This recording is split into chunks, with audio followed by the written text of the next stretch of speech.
Je m'appelle Julian Park, j'ai 32 ans, je suis un analyste de données ordinaire à Seattle. Ma vie est comme une ligne droite, sans virage serré ni chute soudaine.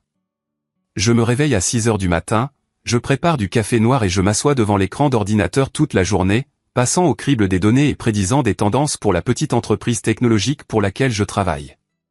Le soir, je prépare un repas simple, généralement une salade de poulet ou des pâtes, puis je lis un livre ou je regarde un documentaire sur Netflix. Pas de fête, pas d'aventure, juste la stabilité que je suis fier d'avoir construite depuis l'obtention de mon diplôme. Je vis de manière responsable, j'envoie de l'argent à mes parents chaque mois et j'appelle régulièrement pour prendre des nouvelles de grand-mère Clara. C'est la personne la plus proche de moi, celle qui me racontait des histoires quand j'étais petit et qui m'a appris à écouter et à être patient. Ma vie est si calme que je me demande parfois si je vis vraiment ou si j'existe simplement. Ce week-end-là, je me suis rendu à Tacoma pour rendre visite à mes parents.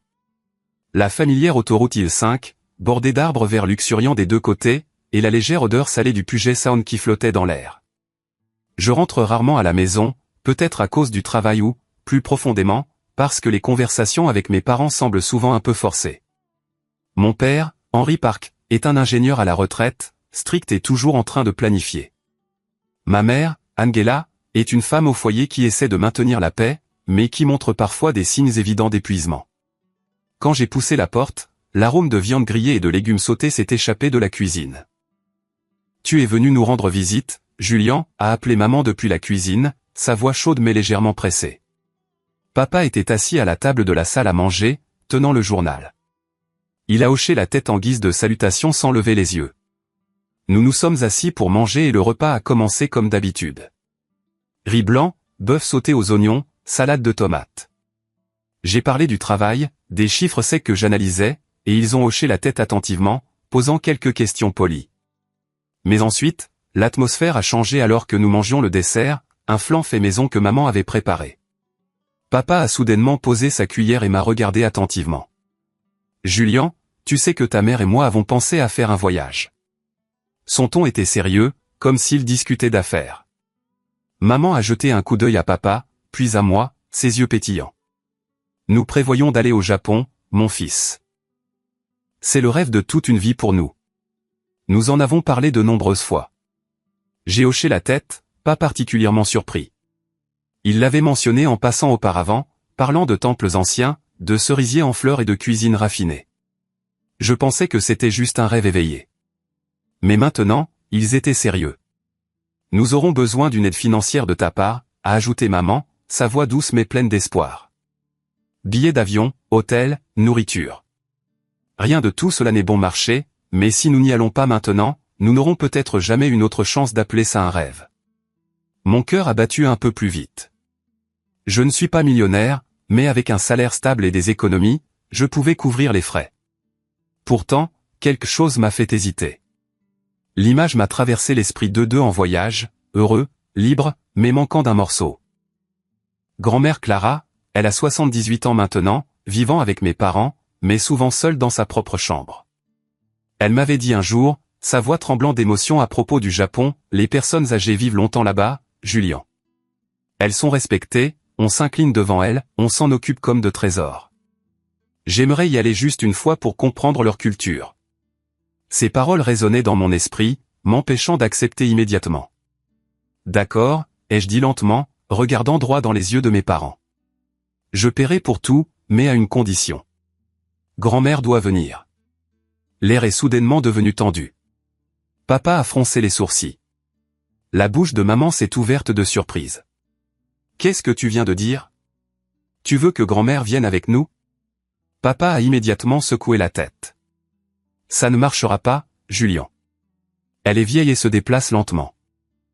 Elle sera fatiguée et pourrait même gâcher le voyage pour nous. » Maman est intervenue, sa voix inquiète. Elle n'a pas l'habitude de voyager loin et elle est difficile pour la nourriture. Le décalage horaire pourrait la rendre malade. Et si quelque chose arrivait là-bas ? Comment gérerions-nous ? Ils ont déversé un flot de raisons. Elle ne s'adapterait pas. Elle ralentirait le programme. Elle se plaindrait de la nourriture inconnue. Je suis resté assis là à écouter, mais un sentiment d'injustice a grandi en moi. Il parlait d'elle comme d'un fardeau, pas comme d'un membre de la famille. Mon cœur battait la chamade, l'adrénaline montant, comme si j'étais dans un débat important. J'ai parlé plus lentement, mais ma voix était beaucoup plus résolue. Si grand-mère n'est pas incluse, je ne pense pas que ce voyage ait encore un sens. Je me souviens clairement qu'elle a dit qu'elle voulait visiter le Japon une fois dans sa vie. Ce n'est pas seulement votre rêve. C'est aussi une chance pour elle de réaliser quelque chose qu'elle désire depuis très longtemps. Mes parents se sont regardés, les visages rouges. La voix de papa était basse et mêlée d'irritation. « Est-ce que tu nous forces ? C'est notre voyage. » Je n'ai pas reculé, rencontrant leurs yeux calmement mais fermement. Je ne force personne. Je veux juste que les choses soient justes. Grand-mère mérite d'y aller aussi. Si elle n'est pas incluse, je ne soutiendrai pas le voyage. L'atmosphère dans la salle à manger s'est épaissie. Personne n'a dit un autre mot. Seul le léger tintement des cuillères contre les bols est resté, sonnant solitaire et lourd, comme s'il marquait une frontière qui venait d'être tracée. L'atmosphère dans la salle à manger s'est épaissie.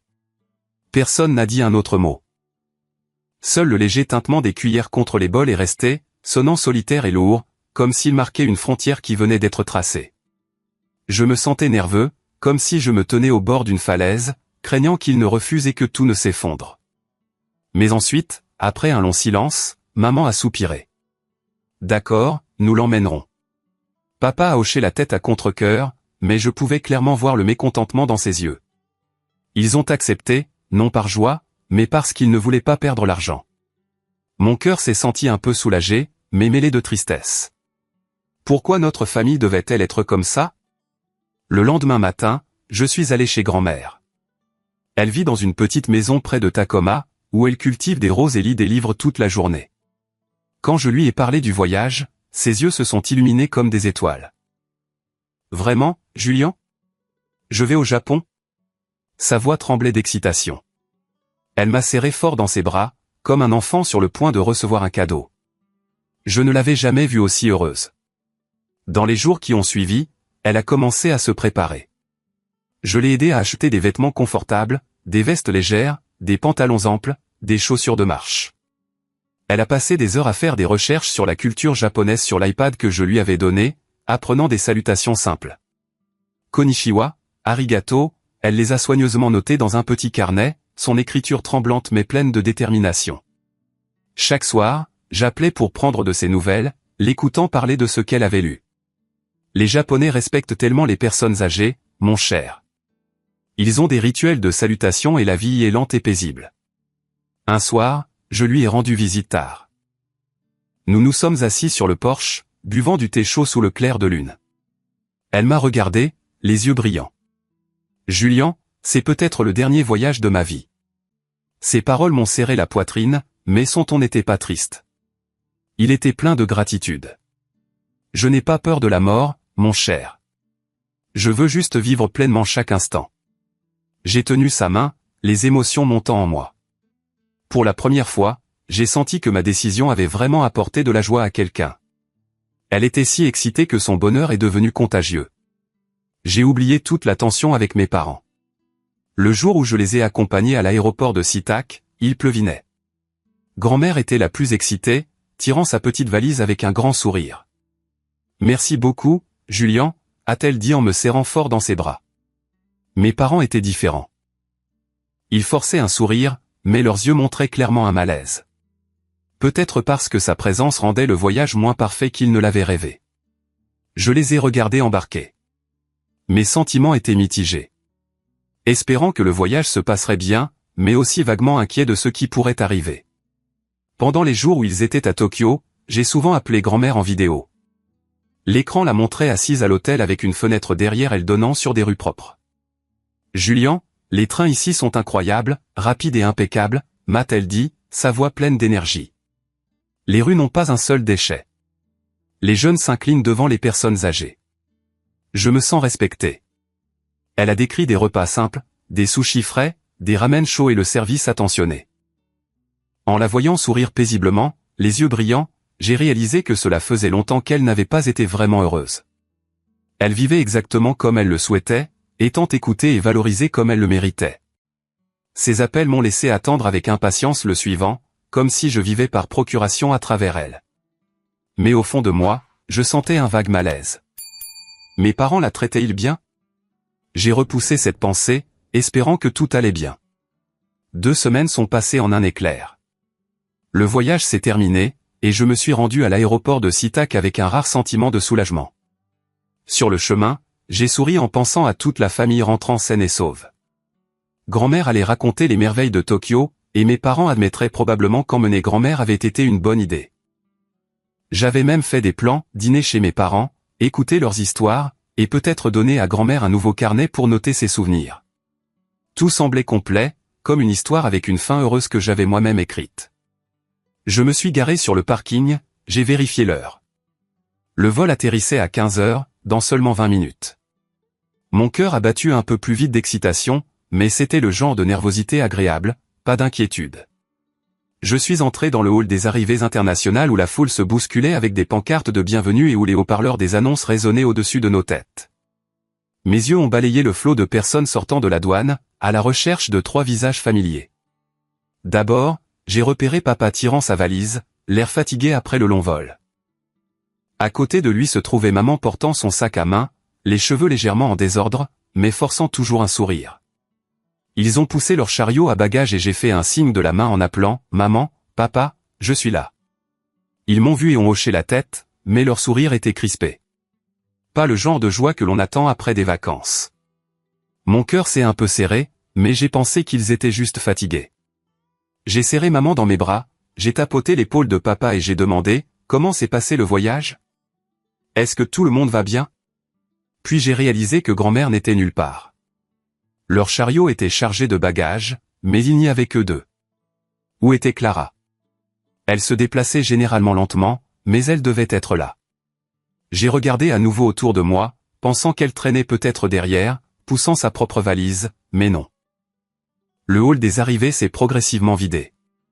Les derniers retardataires sont passés et toujours aucun signe d'elle. Une vague de malaise est montée comme un courant sous-jacent, me serrant la poitrine. Où est grand-mère? Pourquoi je ne la vois pas, ai-je demandé, en essayant de garder ma voix calme, mais déjà tremblant légèrement. Mes parents ont échangé un regard, évitant mes yeux. Papa s'est raclé la gorge. Maman s'est mordu la lèvre. Clara a décidé de rester au Japon, a dit maman évasivement, sans me regarder directement. Elle ne veut pas revenir. Elle préfère la vie là-bas, mon fils. Le Japon est bon pour sa santé. Air pur. Les gens respectent les personnes âgées. Leurs mots m'ont frappé comme un coup de poing. Rester sur place. Grand-mère voulait rester au Japon. J'ai secoué la tête en essayant de digérer l'information. Il y a à peine 2 jours, je l'avais appelée en vidéo. Elle rayonnait, me parlant d'une dernière visite dans un jardin de cerisiers en fleurs. Sa voix pleine d'enthousiasme. Quand on rentrera, je te ferai des ramen, Julien. J'ai appris la recette. Pas un seul mot sur le fait de rester. Elle était heureuse, impatiente de rentrer. Pas du genre à décider soudainement de bouleverser sa vie. Rester? Pourquoi ne me l'a-t-elle pas dit, ai-je demandé, la voix s'élevant, le cœur battant comme un tambour de guerre. Papa est intervenu. C'était une décision soudaine. Nous avons essayé de la dissuader, mais elle était catégorique. La vie là-bas lui convient mieux. Tu sais comment elle a toujours parlé de la longévité des personnes âgées au Japon? Je n'y croyais pas. Je ne pouvais pas. C'était le jour où il devait rentrer et je n'avais reçu aucun appel ni message d'elle. Grand-mère était toujours prudente. Elle signalait même les plus petites choses à l'avance. Si elle avait décidé de rester, elle m'aurait appelé immédiatement, m'aurait tout expliqué, aurait demandé l'avis de son petit-fils bien-aimé, mais rien. Son téléphone était resté silencieux toute la matinée. J'ai sorti mon téléphone sur le champ, j'ai composé son numéro, les mains tremblant légèrement. Ça a sonné et sonné, mais pas de réponse. Juste une tonalité froide et sans fin, puis la messagerie vocale. Grand-mère, c'est Julien. Où es-tu?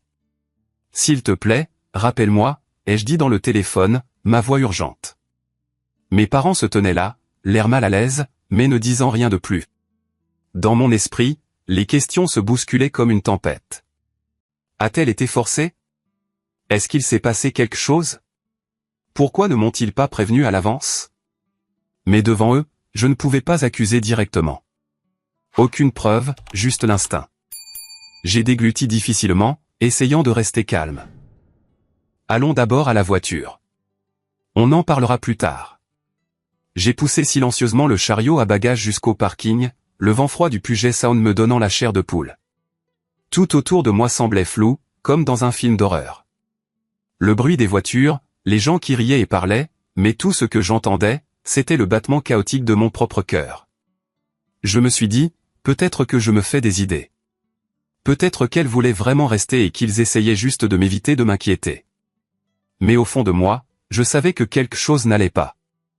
Mes parents marchaient à côté de moi en silence, ne me demandant pas de nouvelles de mon travail comme ils le faisaient d'habitude.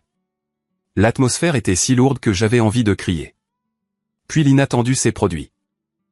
Alors que nous approchions de la voiture, le sac à main de maman, posé négligemment sur la valise, a glissé et est tombé par terre. La fermeture éclair s'est ouverte et le contenu s'est éparpillé sur le béton. Dentifrice, une débarbouillette, quelques souvenirs, et soudain je me suis figé. Au milieu du désordre, j'ai vu le passeport de grand-mère, sa carte d'identité et le vieux téléphone qu'elle portait toujours. Mon cœur a semblé s'arrêter. C'étaient ses documents d'identité. Pourquoi étaient-ils dans le sac de maman? Je me suis penché pour les ramasser, les mains tremblantes, en les examinant de près. Oui, la photo souriante de grand-mère Clara sur le passeport, le numéro de série correspondant. L'écran du téléphone sombre, mais celui qu'elle utilisait pour m'appeler en vidéo. Le choc et l'incrédulité m'ont submergé d'un coup, comme une bombe explosant dans ma tête. Je me suis retourné brusquement, les tenant devant mes parents. Qu'est-ce que c'est? Les documents de grand-mère. Son téléphone. Pourquoi sont-ils dans votre sac? Ma voix est sortie plus fort que prévu, attirant les regards de quelques passants. Mes parents ont pâli. Le visage de papa est devenu blanc comme du papier. Maman a balbutié. On les garde juste pour elle, Julian. Elle voulait rester, alors elle nous les a laissés pour les ramener. C'était son idée. Papa a hoché la tête vigoureusement. C'est vrai. Elle a dit que l'environnement au Japon est meilleur et qu'elle n'aurait pas besoin des documents pour l'instant. Nous suivions simplement ses souhaits, pensant que c'était le mieux pour elle en ce moment. Je n'y croyais pas. Je ne pouvais pas y croire. Le malaise dans leurs yeux, la façon dont ils évitaient le contact visuel direct, les petites incohérences dans chaque phrase, tout indiquait une chose. Ils mentaient. Grand-mère n'aurait jamais laissé ses papiers d'identité comme ça. Elle était méticuleuse. Tout était toujours bien organisé et jamais hors de sa portée. Et le téléphone, c'était encore moins probable. Elle en avait besoin pour rester en contact avec moi. Un terrible soupçon m'a envahi, me glaçant le sang. L'avait-il abandonné au Japon? L'avait-il laissé seul dans un pays étranger sans documents, sans aucun moyen de contacter sa famille? La pensée m'a donné le vertige, la nausée. Le mieux pour elle? Pourquoi ne m'a-t-elle pas appelé? Pourquoi ne me l'a-t-elle pas dit à l'avance, ai-je exigé, ma voix tremblant de colère et de peur. Mes parents ont cafouillé. Maman a dit, elle est occupée à régler des choses là-bas et elle a dit que tout va bien. Elle nous a dit de ne pas en faire toute une histoire parce qu'elle ne voulait pas que tu t'inquiètes. Mais je voyais clair. Il cachait quelque chose. J'avais envie de crier, d'appeler la police sur le champ, mais je n'avais aucune preuve concrète, juste les documents. Il pouvait dire la vérité. J'ai respiré lourdement, essayant de me retenir. Rentrons d'abord à la maison. On en reparlera correctement. J'ai tout remis dans le sac, j'ai chargé les bagages dans le coffre et j'ai conduit jusqu'à Tacoma dans un silence de mort. Mes parents étaient assis à l'arrière, ne disant rien, regardant simplement par les fenêtres. J'ai serré le volant jusqu'à ce que mes jointures blanchissent, mon esprit tourbillonnant de dizaines de scénarios horribles. Grand-mère perdue à Tokyo. Pas d'argent, pas de langue, personne pour l'aider. Le malaise a grandi, comme un ballon sur le point d'éclater. Je les ai déposés à la maison, j'ai dit un au revoir sec et je suis retourné seul à Seattle. Cette nuit-là, j'ai à peine dormi. Mon petit appartement à Seattle est soudainement devenu suffocant, comme une boîte scellée remplie d'obscurité. Je suis resté allongé dans mon lit, fixant le plafond, où de minuscules fissures ressemblaient à des toiles d'araignée m'emprisonnant. Mon esprit était hanté par les pires scénarios possibles. Grand-mère Clara errant dans les rues de Tokyo, serrant sa vieille valise, les yeux hagards en cherchant un visage familier au milieu d'une mer d'étrangers. Comment s'en sortirait-elle sans passeport, sans téléphone? Qui pourrait-elle appeler alors qu'elle ne parlait pas japonais? Je l'imaginais blottie dans un coin d'un parc, le vent froid soufflant de la rivière Sumida, des larmes coulant sur ses joues ridées. « S'il vous plaît, aidez-moi » murmurait-elle en anglais, mais personne ne comprenait. Mon cœur battait la chamade, une sueur froide perlant malgré la fraîcheur de la pièce. Une vague d'impuissance m'a submergé comme une lourde pierre m'écrasant la poitrine. Que avais-je fait pour la protéger? J'étais son petit-fils, le seul membre de la famille qui se souciait vraiment d'elle. Pourtant, je l'avais laissé tomber dans cette situation. Je me suis retourné et retourné, me levant plusieurs fois pour arpenter le salon sombre. La nuit s'est éternisée. Chaque minute semblait une heure, et l'anxiété a grandi, me donnant envie de crier pour chasser le cauchemar qui s'accrochait à moi. Le lendemain matin, alors que le soleil pointait à travers la fenêtre, l'inquiétude est devenue insupportable. Je ne pouvais plus rester assis. Mon cœur s'est emballé en ouvrant mon ordinateur portable, les mains tremblantes en cherchant des vols pour Tokyo. Je n'avais qu'une seule résolution. Je devais la trouver. Le premier vol était cet après-midi-là, de Shitak à Narita. J'ai fourré quelques vêtements de rechange dans un sac à dos avec mon passeport et mes économies. Sur le chemin de l'aéroport, j'ai appelé mon patron pour demander un congé d'urgence. Voie urgente. Urgence familiale. Je dois y aller tout de suite. Ils ont accepté, mais je m'en fichais. Le travail était secondaire maintenant.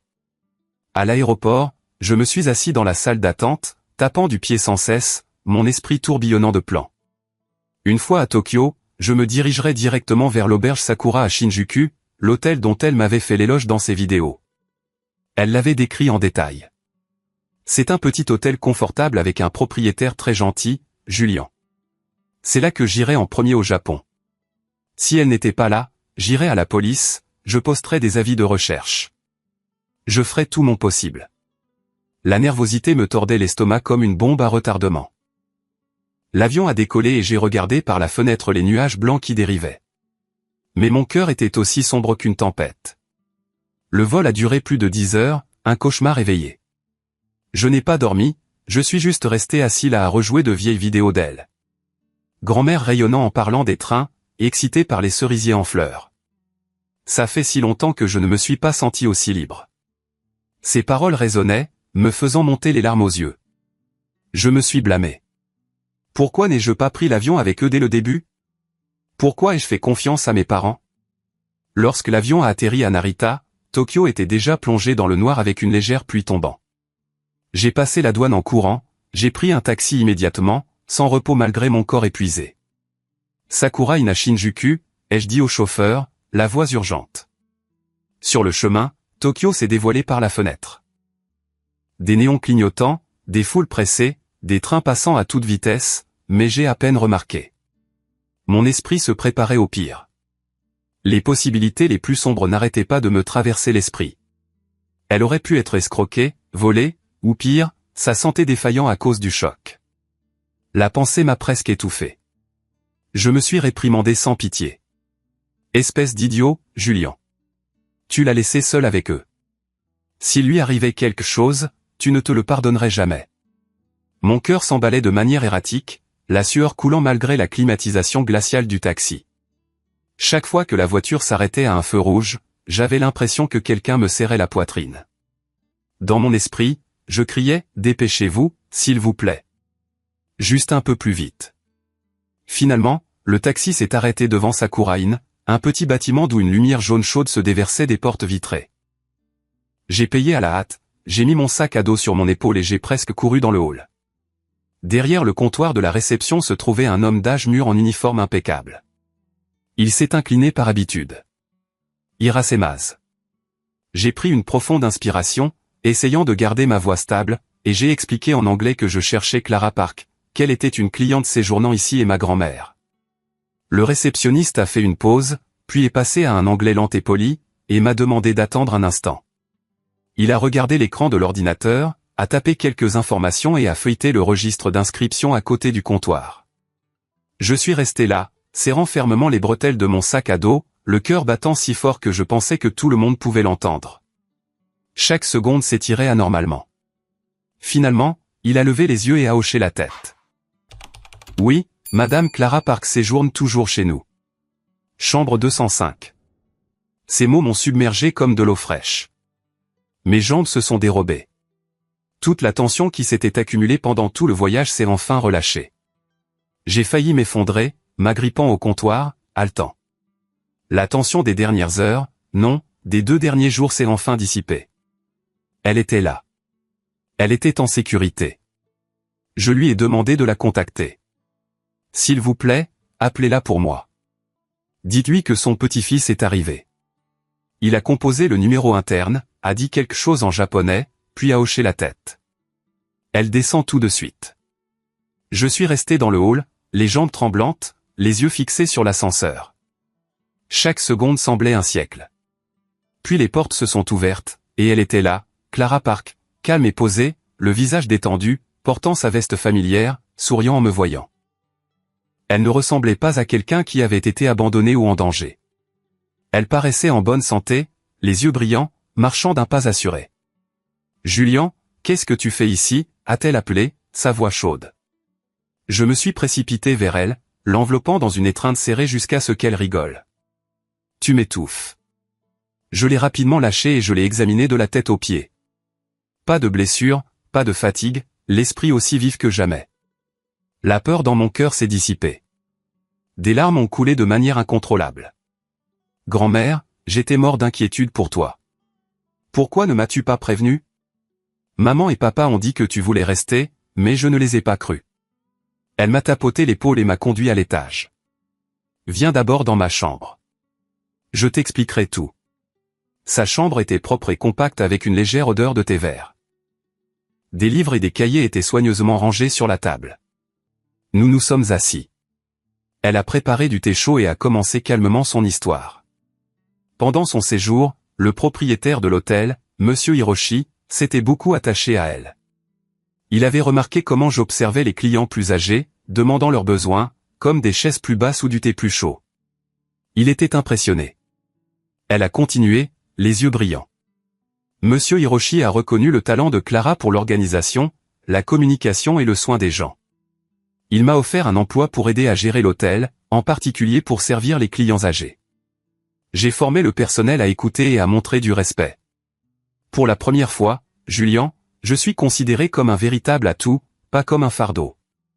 Ces paroles m'ont stupéfié. À 78 ans, on lui avait offert un emploi dans le lointain Japon, quelque chose qu'elle n'avait jamais connu à la maison. Elle a admis qu'elle n'avait pas encore discuté correctement de l'offre avec la famille. Je pensais qu'on en parlerait à notre retour, avec toi et tes parents. Je ne voulais pas décider à la hâte, mais l'inattendu s'est produit. Mes parents ont quitté le Japon seuls, la laissant derrière eux sans préavis ni consentement. Ce matin-là, je me suis réveillé tard parce que j'étais fatigué, pensant qu'ils étaient au petit déjeuner. Mais quand je suis descendu dans le hall, le réceptionniste a dit qu'ils avaient fait leur check-out et pris tous les bagages, y compris les miens. Elle a raconté cela avec un léger tremblement dans la voix, mais toujours posée. Ils avaient pris tous ses documents d'identité et son téléphone. Ils ont dit qu'ils les gardaient pour moi, mais je n'aurais jamais imaginé qu'ils partiraient simplement. Lorsqu'elle a réalisé qu'elle avait été abandonnée dans un pays étranger, Clara a été abasourdie. Je suis resté là, le cœur battant, voulant pleurer. Pas de documents, pas d'argent, aucun moyen de contacter qui que ce soit. J'ai pensé, vais-je mourir ici ? Mais à ce moment-là, elle s'est tournée vers Monsieur Hiroshi pour obtenir de l'aide. Il est merveilleux. Il m'a laissé rester temporairement et m'a proposé de contacter l'ambassade, mais j'ai décidé d'essayer le travail et de voir si je pouvais m'en sortir. Je suis resté sans voix, soulagé qu'elle soit en sécurité mais le cœur brisé comme si j'avais été coupé par un couteau. Le respect et la reconnaissance que Clara recevait d'étrangers ici n'avaient jamais existé au sein de sa propre famille. Mes parents la voyaient comme un fardeau alors que des étrangers voyaient sa valeur. Des larmes ont coulé à nouveau. Je suis tellement désolé, grand-mère. J'aurais dû venir avec vous. Elle a secoué la tête et m'a serré dans ses bras. Ce n'est pas de ta faute. Je vais bien. Ne voulant pas qu'elle se sente triste ou coupable, j'ai exprimé mon soutien. Si tu veux rester, je te soutiendrai. Je lui ai rendu tous ses documents et son téléphone, ceux que j'avais pris dans le sac de maman. Elle les a acceptés, un doux sourire aux lèvres. Merci. Je resterai. Promets-moi juste de continuer à appeler. C'est tout ce dont j'ai besoin. Le lendemain, j'ai réservé un vol de retour. Nous avons pris le petit déjeuner avec Monsieur Hiroshi. Il m'a serré la main et a dit dans un anglais hésitant, « Madame Clara est une personne merveilleuse. Nous prendrons bien soin d'elle pour vous. » Elle m'a accompagné à l'aéroport de Narita, calme et forte, me serrant fort dans ses bras. « Rentre à la maison et vise bien. Je suis fier de toi. » Je suis monté à bord de l'avion le cœur lourd. Douleur due aux actions de mes parents, mais pleine confiance dans la nouvelle voie de grand-mère. Elle vivait vraiment maintenant, et j'avais appris que parfois la famille n'est pas une question d'obligation, mais de liberté. Le vol de retour vers Seattle a semblé être un cauchemar éveillé. Mais au moins cette fois, mon cœur ne battait pas la chamade de pure panique. Je me suis assis près de la fenêtre, regardant les nuages blancs dériver paresseusement, mon esprit tourbillonnant de tout ce qui venait de se passer. Grand-mère était en sécurité. Elle commençait même une nouvelle vie. Mais mes parents, ma propre chair et mon propre sang, l'avaient trahi de la manière la plus cruelle possible. Je me demandais s'ils ressentaient le moindre regret ou s'ils essayaient simplement d'oublier que cela s'était produit. Lorsque l'avion a atterri à SeaTac, il pleuvinait et j'ai pris un taxi pour rentrer chez moi, l'épuisement s'abattant sur moi. J'ai ouvert la porte de l'appartement et l'air familier s'est engouffré. L'odeur rance de vieux café, la pile de papier sur mon bureau et un silence lourd. Je me suis effondré sur le lit et je suis tombé dans un sommeil agité, hanté par des images de grand-mère souriant dans le lointain Tokyo. De retour à Seattle, j'ai essayé de reprendre ma routine habituelle. Réveil à 6 heures du matin, café noir, assis devant l'ordinateur, vérifiant les emails du travail. J'ai enfilé une chemise propre, je suis allé au bureau et j'ai salué mes collègues avec un sourire forcé. À l'extérieur, j'étais toujours Julian Park, le type calme et responsable avec une vie stable. Mais à l'intérieur, un vide indescriptible s'était formé, comme un trou qui ne cessait de s'élargir. Chaque soir en rentrant, je m'asseyais seul sur le canapé, fixant les lumières de la ville scintillant au-delà de la fenêtre, me demandant, qu'est-ce que grand-mère fait en ce moment? Est-ce que la maison lui manque? Ce vide me faisait me sentir plus seul que jamais, alors que j'étais autrefois à l'aise avec la solitude. J'ai commencé à l'appeler chaque semaine, écoutant sa voix joyeuse alors qu'elle parlait de son travail à l'hôtel. Aujourd'hui, j'ai appris au personnel à vraiment écouter les clients âgés, mon cher. Ils se sont inclinés devant moi et m'ont appelé sans cesse, professeur. J'ai souri, mais mon cœur était lourd. Pourquoi devait-elle trouver le respect dans un endroit si lointain? Les appels de mes parents se sont faits de plus en plus rares. Avant, ils sonnaient tous les mois pour me demander des nouvelles de mon travail avec une allusion sous-jacente à un besoin d'aide financière, mais maintenant le téléphone restait silencieux. J'ai initié quelques fois, en essayant de paraître normal. Comment allez-vous tous les deux? Pour moi, le travail va toujours bien. Ils ont répondu vaguement, parlant de la météo à Tacoma ou de nouveaux voisins. Mais dès que j'ai mentionné Clara, l'atmosphère a changé. Comment va grand-mère? Avez-vous été en contact, ai-je demandé, le cœur battant à toute vitesse en attendant leur réponse. Papa s'est raclé la gorge. Oh, elle est au Japon. Elle va probablement bien. Bref, comment va ton travail? Maman est intervenue. Ne t'inquiète pas, elle peut prendre soin d'elle-même. Parlons d'autre chose. Comment vas-tu avec tes repas? Ils ont changé de sujet comme si l'existence de grand-mère était devenue tabou, trop inconfortable à mentionner. La première fois, j'ai cru que je m'imaginais des choses. Mais la fois suivante et la fois d'après, l'évitement était indubitable. Ma poitrine se serrait à chaque appel, redoutant leur réaction. Finalement, j'ai arrêté d'en parler, mais la douleur persistante est restée, comme une blessure non guérie. J'ai continué mon travail d'analyste de données dans une entreprise technologique de taille moyenne, un poste que j'occupais depuis 6 ans. Le salaire était stable, suffisant pour payer le loyer, manger confortablement et constituer une épargne décente. Je m'asseyais devant des écrans, passant au crible les données des clients et prédisant les tendances des ventes. Les collègues étaient sympathiques. Mon patron me félicitait de temps en temps. Excellent rapport, Julien. Je me sentais en sécurité, comme si ma vie était sur des bases solides. Mais ensuite, le marché de la technologie a commencé à ralentir. La nouvelle s'est répandue. Des licenciements massifs en 2025, dus au remplacement des emplois par l'IA et au ralentissement économique. De grandes entreprises comme Amazon et UPS ont supprimé des milliers de postes. Des rumeurs ont commencé à circuler dans notre bureau. J'ai entendu dire que le nouveau projet est en attente. Les projets ont été réduits. Les budgets ont été resserrés. La charge de travail a progressivement diminué. Au lieu de faire des heures supplémentaires, je partais plus tôt, mais la pression a monté en flèche. Le patron a tenu des réunions plus fréquentes. Voix tendue. Nous devons optimiser tout le monde. Les moins performants seront évalués. Les réunions internes sont devenues plus stressantes que jamais. J'étais assis dans la salle de conférence, serrant une tasse de café froid, écoutant le patron analyser les indicateurs. Le chiffre d'affaires a baissé de 15% ce trimestre. Nous devons réduire les coûts. Les collègues ont échangé des regards inquiets, tout le monde silencieux. Pour la première fois, j'ai ressenti l'instabilité. Mon cœur s'emballait chaque fois qu'un email des RH arrivait, l'ouvrant nerveusement pour vérifier s'il y avait de mauvaises nouvelles. J'ai commencé à rester tard, à vérifier 2 fois les données, espérant tenir le coup. Mais au fond de moi, je savais que la tempête arrivait. Un matin, je suis arrivé tôt. L'atmosphère était étrange. Des collègues chuchotaient, les visages pâles. Le patron a convoqué une réunion d'urgence. L'entreprise se restructure. Nous devons réduire le personnel. Mon nom était sur la liste. Julien, vos compétences sont excellentes, mais ce poste est supprimé. L'IA peut s'en charger maintenant. Les mots ont frappé comme la foudre. Je suis resté figé, le cœur battant, l'esprit tourbillonnant. Licencié, ma seule source de revenus depuis des années. J'ai emballé mes affaires dans une boîte en carton, je les serrai contre moi en marchant jusqu'à la voiture, les larmes coulant sans que je m'en rende compte. En rentrant à la maison, je me suis garé et j'ai crié dans la voiture, pourquoi moi? Les économies que j'avais constituées, autrefois suffisantes pour soutenir la famille, ont rapidement diminué.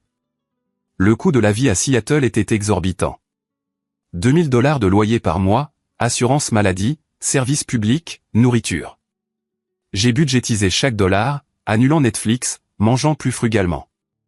Mais ce n'était toujours pas assez. L'argent a disparu rapidement. Mon compte en banque a diminué de jour en jour. Je suis tombé au chômage, passant des heures chaque jour devant l'ordinateur à postuler à des emplois. J'ai mis à jour mon CV, soulignant 8 ans d'expérience en analyse de données, et j'ai envoyé des candidatures à entreprise après entreprise. Mais le marché du travail était déprimant. Les nouvelles étaient remplies de nouveaux licenciements tandis que les offres d'emploi se raréfiaient. Les réponses que j'ai reçues étaient toutes les mêmes. Nous vous contacterons si votre profil correspond, ou pire, un silence complet. Les jours sont passés dans un brouillard d'impuissance. Je vérifiais les emails de manière obsessionnelle, le cœur faisant un bond à chaque nouvelle notification, pour ne ressentir que de la déception quand ce n'était que du spam. L'inquiétude a grandi en moi. Comment allais-je survivre comme ça? Que arriverait-il lorsque le reste de l'argent serait épuisé? J'ai réduit les dépenses au strict minimum, vivotant. Le petit déjeuner était un café noir, le déjeuner quelques œufs, le dîner des sandwichs au fromage. Je pesais souvent chaque achat. Acheter du lait aujourd'hui ou économiser. J'ai retardé le paiement des factures de services publics, j'ai porté des couches supplémentaires au lieu d'allumer le chauffage. L'appartement est devenu froid, non pas à cause du temps, mais de la solitude. Allongé dans mon lit, fixant le plafond, je me demandais si je pouvais tenir le coup. Attendant nerveusement un appel pour un entretien, mais le téléphone ne sonnait que pour les télévendeurs. J'ai maintenu un contact régulier avec Clara, l'appelant en vidéo chaque semaine. « Comment vas-tu, mon cher ?» a-t-elle demandé, sa voix chaude venant de Tokyo. J'ai forcé un sourire. « Je vais bien, grand-mère. Le travail est toujours aussi chargé. » J'ai caché ma situation, ne voulant pas qu'elle s'inquiète. Mais à chaque appel, ma poitrine se serrait. Elle parlait de ses succès à l'hôtel tandis que je sombrais de plus en plus. Dans mes moments les plus désespérés, je me suis tourné plusieurs fois vers mes parents, espérant une aide temporaire. La première fois, je suis allé à Tacoma, je me suis assis en face d'eux pendant un long moment avant d'oser parler, essayant de paraître calme. Les choses ont été un peu difficiles au travail ces derniers temps. J'ai juste besoin de traverser une courte période. Pourriez-vous m'aider? Papa m'a regardé, a fait une pause de quelques secondes, puis a répondu d'un ton égal. Ce n'est pas pratique en ce moment, Julien. Nous avons nos propres dépenses. Maman a légèrement hoché la tête et a ajouté d'un ton léger mais froid. Tu es un adulte. Tu devrais gérer ces choses toi-même. La fois suivante, j'ai appelé, ce serait juste un prêt. Je vous le rembourserai. Ils ont refusé catégoriquement. Nous ne sommes pas une banque, Julien. Leur froideur m'a coupé comme un couteau, sans dissimulation. Mon cœur battait de colère et de douleur. Leur refus m'a fait réaliser que lorsque je n'avais plus de valeur financière, les liens familiaux devenaient plus fragiles que jamais. Ils m'avaient demandé de l'argent pour voyager. Maintenant, ils me tournaient le dos quand j'en avais besoin. En rentrant à la maison, les larmes ont brouillé ma vision, une vague de trahison me submergeant. Ma vie a progressivement atteint une impasse. Non seulement par manque d'argent ou de travail, mais par le sentiment d'être abandonné. Tout comme Clara avait été traitée autrefois, mise de côté lorsqu'elle n'était plus utile. Sauf que cette fois, j'étais dans cette position. J'errais dans les parcs, regardant les gens rire et jouer, me demandant pourquoi la vie était si injuste.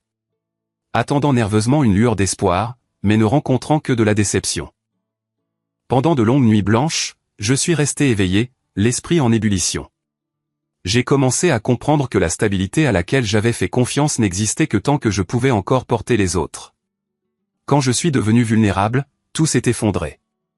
J'ai pensé à grand-mère, à sa force, et je me suis demandé si je pourrais me relever. L'impasse m'enveloppait, mais au fond de moi, une petite flamme vacillait encore. Je devais continuer, d'une manière ou d'une autre. 4 ans ont passé depuis que je suis tombé en crise. Et ma vie est devenue une chaîne de défis incessants. J'ai accepté n'importe quel travail pour survivre, de postes bien en dehors de mon expertise à des choses que je n'aurais jamais imaginé toucher. Au début, je me suis accroché à l'analyse de données, envoyant des CV à de petites entreprises et acceptant même des missions indépendantes à des tarifs dérisoires. Mais lorsque les opportunités se sont taries, j'ai dû pivoter. J'ai travaillé comme barista dans un café local, debout pendant des heures derrière le comptoir à préparer des lattes et des cappuccinos pour des clients pressés, tandis que mon esprit tournait encore avec de vieux chiffres et graphiques. L'odeur de café s'accrochait à mes vêtements, mais au moins, cela m'aidait à payer mon loyer. Puis j'ai essayé de conduire un taxi, sillonnant les rues pluvieuses de Seattle, transportant des inconnus et écoutant leurs histoires tout en étant accablé par mes propres soucis. Certaines nuits tardives, je me garais, fixant le sombre Puget Sound, me demandant si ce serait ma vie pour toujours. J'ai même travaillé comme concierge dans un immeuble de bureau, balayant des sols brillants en pleine nuit, agrippant le balai tandis que mon cœur battait d'épuisement et d'humiliation. Ces emplois n'étaient pas des rêves, mais ils me maintenaient en vie au sens le plus littéral du terme. La vie ne s'est pas améliorée rapidement. Chaque mois, je budgétisais méticuleusement. Loyer, services publics, nourriture de base. Parfois, je devais vendre de vieux biens comme mon ordinateur portable ou les livres d'analyse de données que j'avais autrefois chéris. Mais quelles que soient les circonstances, je refusais de baisser les bras ou de m'effondrer. Je me suis fixé un principe. Continuer à vivre avec dignité. Pas de vol, pas de mensonge, pas de mendicité à nouveau auprès de mes parents. Chaque matin, je me regardais dans le miroir et je me disais, aujourd'hui, tu vas essayer. C'est ainsi que je suis resté fort, même lorsque la flamme intérieure ressemblait à une allumette sur le point de s'éteindre. J'ai lu des livres à la bibliothèque publique et j'ai appris de nouvelles compétences grâce à des vidéos YouTube gratuites, de la programmation de base aux techniques de vente. Mais le marché du travail est resté morose, et chaque rejet faisait battre mon cœur d'un mélange d'anxiété et de déception. Je me suis progressivement habitué à la solitude. Ma petite chambre louée dans une banlieue de Seattle est devenue le seul endroit que j'appelais mon foyer. Un espace exigu avec un lit simple, un vieux bureau et une minuscule cuisine. Pas d'amis proches, pas de petit ami. J'avais tout perdu pendant ces années d'impasse. Le soir, je m'asseyais seul, écoutant la pluie crépiter sur le toit, ressentant une étrange paix. Ce silence m'aidait à rester sain d'esprit, empêchant le désespoir de m'engloutir. J'appelais régulièrement grand-mère Clara en vidéo, l'écoutant parler de la vie à Tokyo. J'ai été promu, mon cher. Maintenant, je gère tout le service aux clients âgés. J'ai souri, cachant ma lassitude. C'est merveilleux, grand-mère. Je suis si fier. Elle m'a demandé de mes nouvelles, et j'ai toujours dit, je vais bien. Toujours au même travail. Je ne voulais pas qu'elle s'inquiète. Chaque appel me réchauffait un peu le cœur. Mais après avoir raccroché, la solitude revenait en force, me laissant éveillé, me demandant si ma vie avait une issue. Un après-midi ordinaire, alors que j'étais dans ma chambre, un coup inattendu a retenti à la porte. Mon cœur a cogné. Qui cela pouvait-il être? Je recevais rarement de visites. Peut-être le propriétaire venant chercher le loyer en retard. Je me suis levé, je me suis dirigé vers la porte, me sentant lent, mon esprit encore attardé sur le service d'aujourd'hui. Un long trajet en taxi rempli de passagers difficiles. Mais quand j'ai ouvert, je me suis figé. Dehors se tenait Clara, ma grand-mère, calme et confiante, les yeux brillants et l'attitude bien plus posée que l'image que j'avais d'elle il y a des années. Elle portait une veste soignée, les cheveux argentés attachés, une petite valise à côté d'elle. Plus la vieille femme frêle, mais une femme forte, comme transformée au pays des cerisiers en fleurs. J'ai balbutié son nom, la voix tremblant de choc. Mon cœur s'est emballé comme si j'étais dans un rêve irréel. Clara m'a souri, un sourire chaleureux et plein de vitalité. Julian, mon cher petit-fils. Sa voix était aussi douce que jamais. Je me suis précipité en avant, l'enveloppant dans une étreinte, toute l'émotion refoulée des années s'écoulant. C'était à la fois chaleureux et accablant, comme un barrage qui cède. Je l'ai serré fort, les larmes coulant de manière incontrôlable, son parfum familier, thé vert et camomille, ramenant des souvenirs à la surface. Tu es de retour. Pourquoi ne m'as-tu pas prévenu?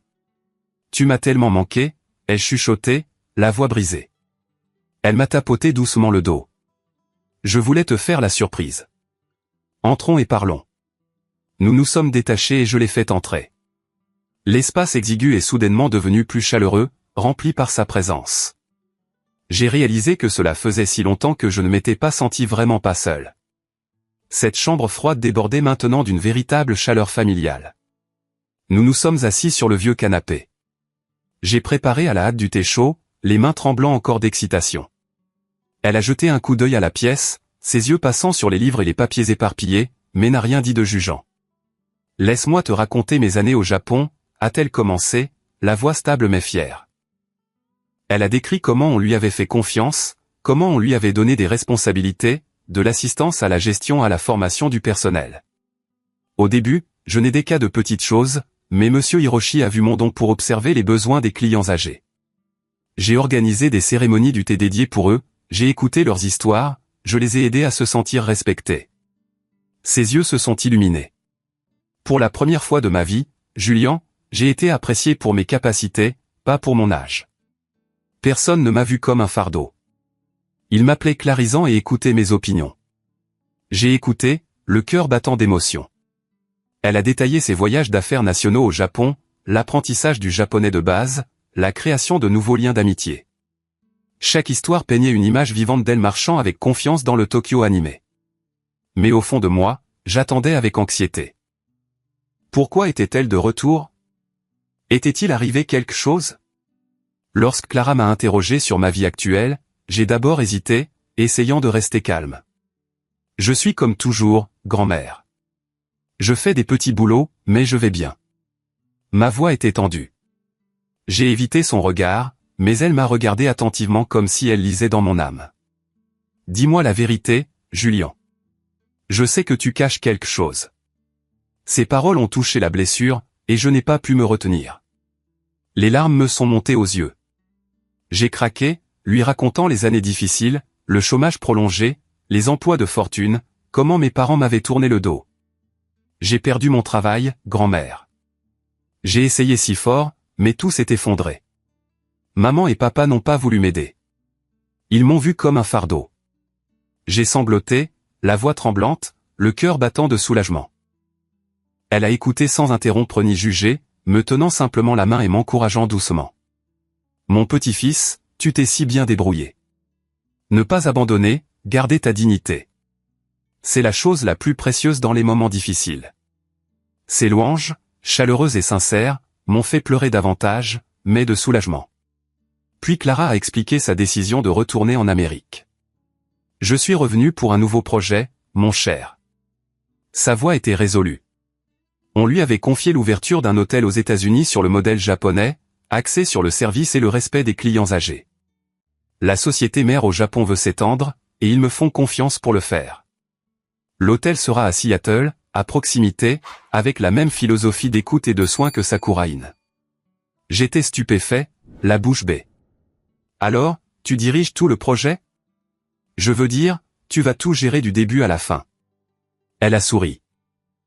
Pas exactement en tant que propriétaire, mais je superviserai directement le projet depuis le début, et je veux que tu te joignes à moi pour m'aider. Non pas par obligation familiale, mais parce que je crois en tes capacités et ton caractère. Tu es doué pour l'analyse et l'organisation. Tu m'aideras à mettre en place les systèmes. Ces paroles ont explosé comme une bombe d'espoir. J'ai éclaté en larmes de joie, pleurant de bonheur pour la première fois depuis des années. Enfin, je voyais un chemin clair devant moi. Plus d'impasse, mais une réelle opportunité. Dans les jours qui ont suivi, nous nous sommes plongés dans le travail. Nous avons déménagé dans un appartement temporaire près du site de l'hôtel, un vieil immeuble de la banlieue de Seattle, rénové dans un style japonais. Sol en tatami, un petit jardin, un service attentionné. Dès les premières étapes, de la planification budgétaire à l'embauche du personnel en passant par la construction du modèle opérationnel, je me suis jeté dedans comme une tempête. Elle m'a guidé. Tu vois, servir les personnes âgées nécessite d'écouter, pas seulement d'entendre des mots, mais de comprendre les besoins. J'ai appliqué mes anciennes compétences en analyse de données, créant un système de suivi des commentaires des clients. Chaque jour, mon cœur s'emballait au rythme des progrès. Le projet réussirait-il? Les médias locaux ont commencé à couvrir cet hôtel unique. Un article dans le Seattle Times, un hôtel de style japonais honorant les aînés, dirigé par Clara Park. La communauté a pris note. Des familles ont appelé pour se renseigner et exprimer leur intérêt. J'ai lu l'article, les mains tremblantes d'excitation. J'ai vu ma vie changer, non pas par un coup de chance soudain, mais par la confiance et l'opportunité offerte par quelqu'un qui avait été autrefois oublié, tout comme moi. Grand-mère, celle qui avait été abandonnée au Japon, me relevait maintenant, de manière juste et sincère. Chaque soir, nous dînions ensemble, parlant de l'avenir. Tu réussiras très bien, Julien.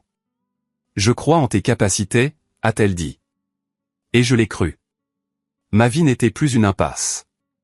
C'était un nouveau chapitre plein d'espoir. Le projet hôtelier est entré dans sa phase finale d'achèvement, et tout est soudainement devenu plus urgent que jamais. Ces semaines ont été comme un tourbillon, nous entraînant, grand-mère et moi, dans un cycle incessant. Nous nous réveillons à l'aube, lorsque Seattle était encore enveloppé de brouillard, et nous nous précipitions sur le chantier de construction. Un vieil immeuble de la banlieue qui se transformait maintenant en un hôtel de style japonais. Chaque petit détail était méticuleusement vérifié, de l'installation de sol en tatami importé à la disposition de services à thé vert dans le hall. Je me souviens clairement des réunions tard dans la nuit, assis autour d'une table en bois brut avec des plans étalés et du café froid. Cette lampe doit être plus basse pour que les clients âgés puissent l'atteindre facilement, a dit grand-mère, sa voix ferme mais douce. Mon cœur battait à chaque fois que je vérifiais les progrès, m'inquiétant de savoir si les entrepreneurs finiraient à temps ou si des erreurs surviendraient. Pourtant, ce rythme effréné même me faisait me sentir vraiment vivant. Plus à vivoter avec des emplois temporaires, mais faisant partie de quelque chose de plus grand que moi. Le jour de l'ouverture est enfin arrivé, gravé dans mon cœur comme une belle cicatrice. Ce matin-là, le ciel de Seattle était exceptionnellement clair, sans la bruine habituelle. Nous nous tenions devant l'hôtel, maintenant nommé Sakura Haven, avec son enseigne aux lettres dorées brillantes, son petit jardin luxuriant et son entrée pavée de galets. Grand-mère portait un simple kimono, les cheveux argentés attachés haut, ressemblant à une reine humble. Je portais un costume noir, les mains tremblant en ajustant ma cravate, le cœur battant de nervosité. « Es-tu prêt ?» a-t-elle demandé, les yeux pétillants. J'ai hoché la tête, mais à l'intérieur, un sentiment indescriptible m'a submergé, un mélange de fierté et d'émotion profonde. Nous avons coupé le ruban de cérémonie sous les applaudissements du personnel et des premiers invités. Puis les gens ont commencé à affluer. Des couples âgés, des familles amenant leurs grands-parents pour un séjour, même quelques journalistes locaux. Nous sommes restés là, observant tranquillement les allées et venues, explorant le hall avec ses sièges bas, la salle de cérémonie du thé sereine et le personnel s'inclinant poliment. Un homme âgé a largement souri en se voyant servir du thé chaud. Cet endroit est comme un Japon miniature. Et le personnel respecte vraiment les personnes âgées. Ces mots m'ont fait monter les larmes aux yeux. Nous avions surmonté tant d'épreuves ensemble, des nuits blanches de planification au budget serré, pour arriver à ce moment. Mon cœur battait vite de joie, mais aussi d'une vague peur. L'hôtel réussirait-il? La foule a grandi et j'ai su que c'était le vrai début. Les médias locaux ont largement couvert le nouveau modèle d'hôtel, faisant tout exploser plus vite que prévu. Quelques jours seulement après l'ouverture, le Seattle Times a publié un article majeur, Sakura Haven, un hôtel honorant les aînés avec une philosophie japonaise. Ils ont souligné comment nous centrions le respect et la compréhension, des services personnalisés comme l'assistance au déplacement lent aux sessions d'écoute. Nous ne considérons pas les personnes âgées simplement comme des clients, mais comme des invités qui ont besoin d'être entendus et valorisés, citait l'article de grand-mère. Puis les chaînes de télévision locales sont venues filmer, nous interviewant dans le hall animé. Mon cœur a cogné lorsque la caméra s'est pointée sur moi. « Julien, que pensez-vous de ce projet ?» J'ai répondu, la voix légèrement tremblante. « Ce n'est pas juste un hôtel. C'est un endroit où les gens sont pris en charge comme en famille. » Le reportage s'est rapidement propagé sur les réseaux sociaux, attirant l'attention de la communauté. Les téléphones sonnaient sans arrêt. Des familles se renseignant sur les réservations, des organisations de personnes âgées proposant des partenariats, même des investisseurs appelant. Nous suivions avec anxiété les j'aime et les partages, un mélange d'inquiétude et d'excitation. Était-ce le sommet ou juste le début? Cette attention était comme une vague nous soulevant ou même gardant aussi en alerte. Nous devions maintenir la qualité et éviter toute déception. J'ai officiellement commencé mon nouveau rôle, assigné par grand-mère, de superviser les opérations et l'analyse de l'expérience client.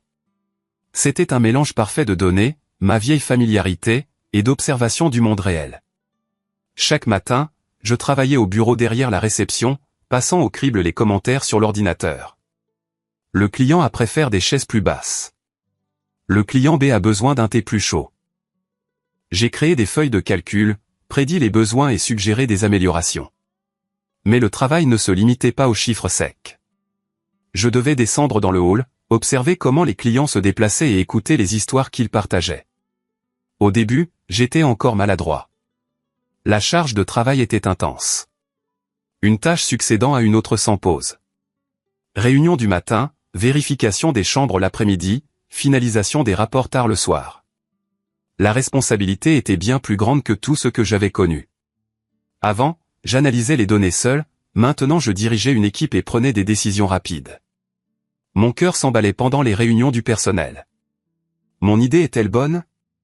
Une fois, un client s'est plaint. La chambre était trop calme. Il voulait de la musique douce, et j'ai cafouillé en gérant la situation, les mains tremblant en prenant des notes. Puis-je le faire? Me demandais-je, assez anxieux pour en perdre le sommeil. Cependant, avec une détermination féroce, la discipline et la persévérance forgées par mes années difficiles, je me suis progressivement adapté et j'ai maîtrisé le travail. Ces jours de lutte à conduire un Uber, à nettoyer des sols m'avaient formé. Ne jamais abandonner. Travailler dur. Je me suis levé plus tôt, j'ai appris de mes collègues, j'ai testé de nouvelles idées. Une fois, j'ai proposé une application de commentaires par code QR pour que les clients scannent et notent, elle a été mise en œuvre immédiatement. Mon cœur a cogné lorsque les résultats ont montré une augmentation de 30% des commentaires. Grand-mère était toujours là, me guidant pas à pas, n'imposant rien, mais me laissant apprendre les leçons par moi-même. Elle demandait doucement ce que je devrais faire ensuite si un client était mécontent, puis attendait patiemment que je réfléchisse et réponde. J'ai expérimenté, j'ai fait des erreurs, j'ai ajusté progressivement, et à travers ce processus, j'ai réalisé que les erreurs initiales n'étaient pas des échecs, mais des enseignants silencieux m'aidant à grandir. D'elle, j'ai appris non seulement l'expertise, mais aussi des aperçus plus profonds sur la manière de traiter avec les gens. Écouter avant de parler, respecter les opinions des autres, même si elles sont différentes. L'après-midi, elle m'emmenait souvent au jardin, me montrant lentement comment saluer les clients, et me rappelant que ce n'était pas une simple formalité, mais que cela devait venir d'une sincérité authentique. J'ai suivi, maladroit et gauche au début, mais progressivement plus confiant. Cette guidance tranquille me réchauffait le cœur, me rendant à la fois nerveux et conscient que je mûrissais de jour en jour. Au fil du temps, j'ai travaillé plus efficacement, gagnant la confiance de mes collègues, la reconnaissance des clients et un rôle plus clair. Les clients ont envoyé des lettres de remerciement. Merci d'avoir écouté mon histoire. Une fois, une cliente âgée a pleuré en partant, cet endroit me fait me sentir à nouveau vivante. Ces mots m'ont ému, le cœur battant de fierté. Je n'étais plus le chômeur. J'étais le directeur des opérations avec des idées qui étaient entendues. Ma vie s'est progressivement stabilisée, mes revenus augmentant régulièrement, du salaire de départ aux primes de performance.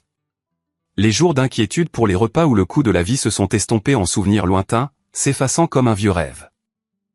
J'ai déménagé dans un appartement plus grand, j'ai fait mes courses plus confortablement, j'ai même économisé de l'argent. Ma mentalité a également changé de manière marquée. Plus de lourdeur ni d'anxiété, mais un sentiment d'action et de confiance en mon avenir. Chaque matin en me réveillant, je regardais par la fenêtre en pensant « Aujourd'hui sera une bonne journée ». Plus de nervosité due à la peur, mais à l'anticipation. Clara et moi nous retrouvions souvent après le travail pour des repas simples mais chaleureux. Nous choisissions de petits restaurants près de l'hôtel, commandant des ramen chauds ou des salades de légumes, rien de luxueux, mais plein de connexions. Pendant ces repas, nous parlions du travail. « Comment as-tu géré un client difficile aujourd'hui » demandait-elle, et je partageais les détails, apprenant de ses commentaires.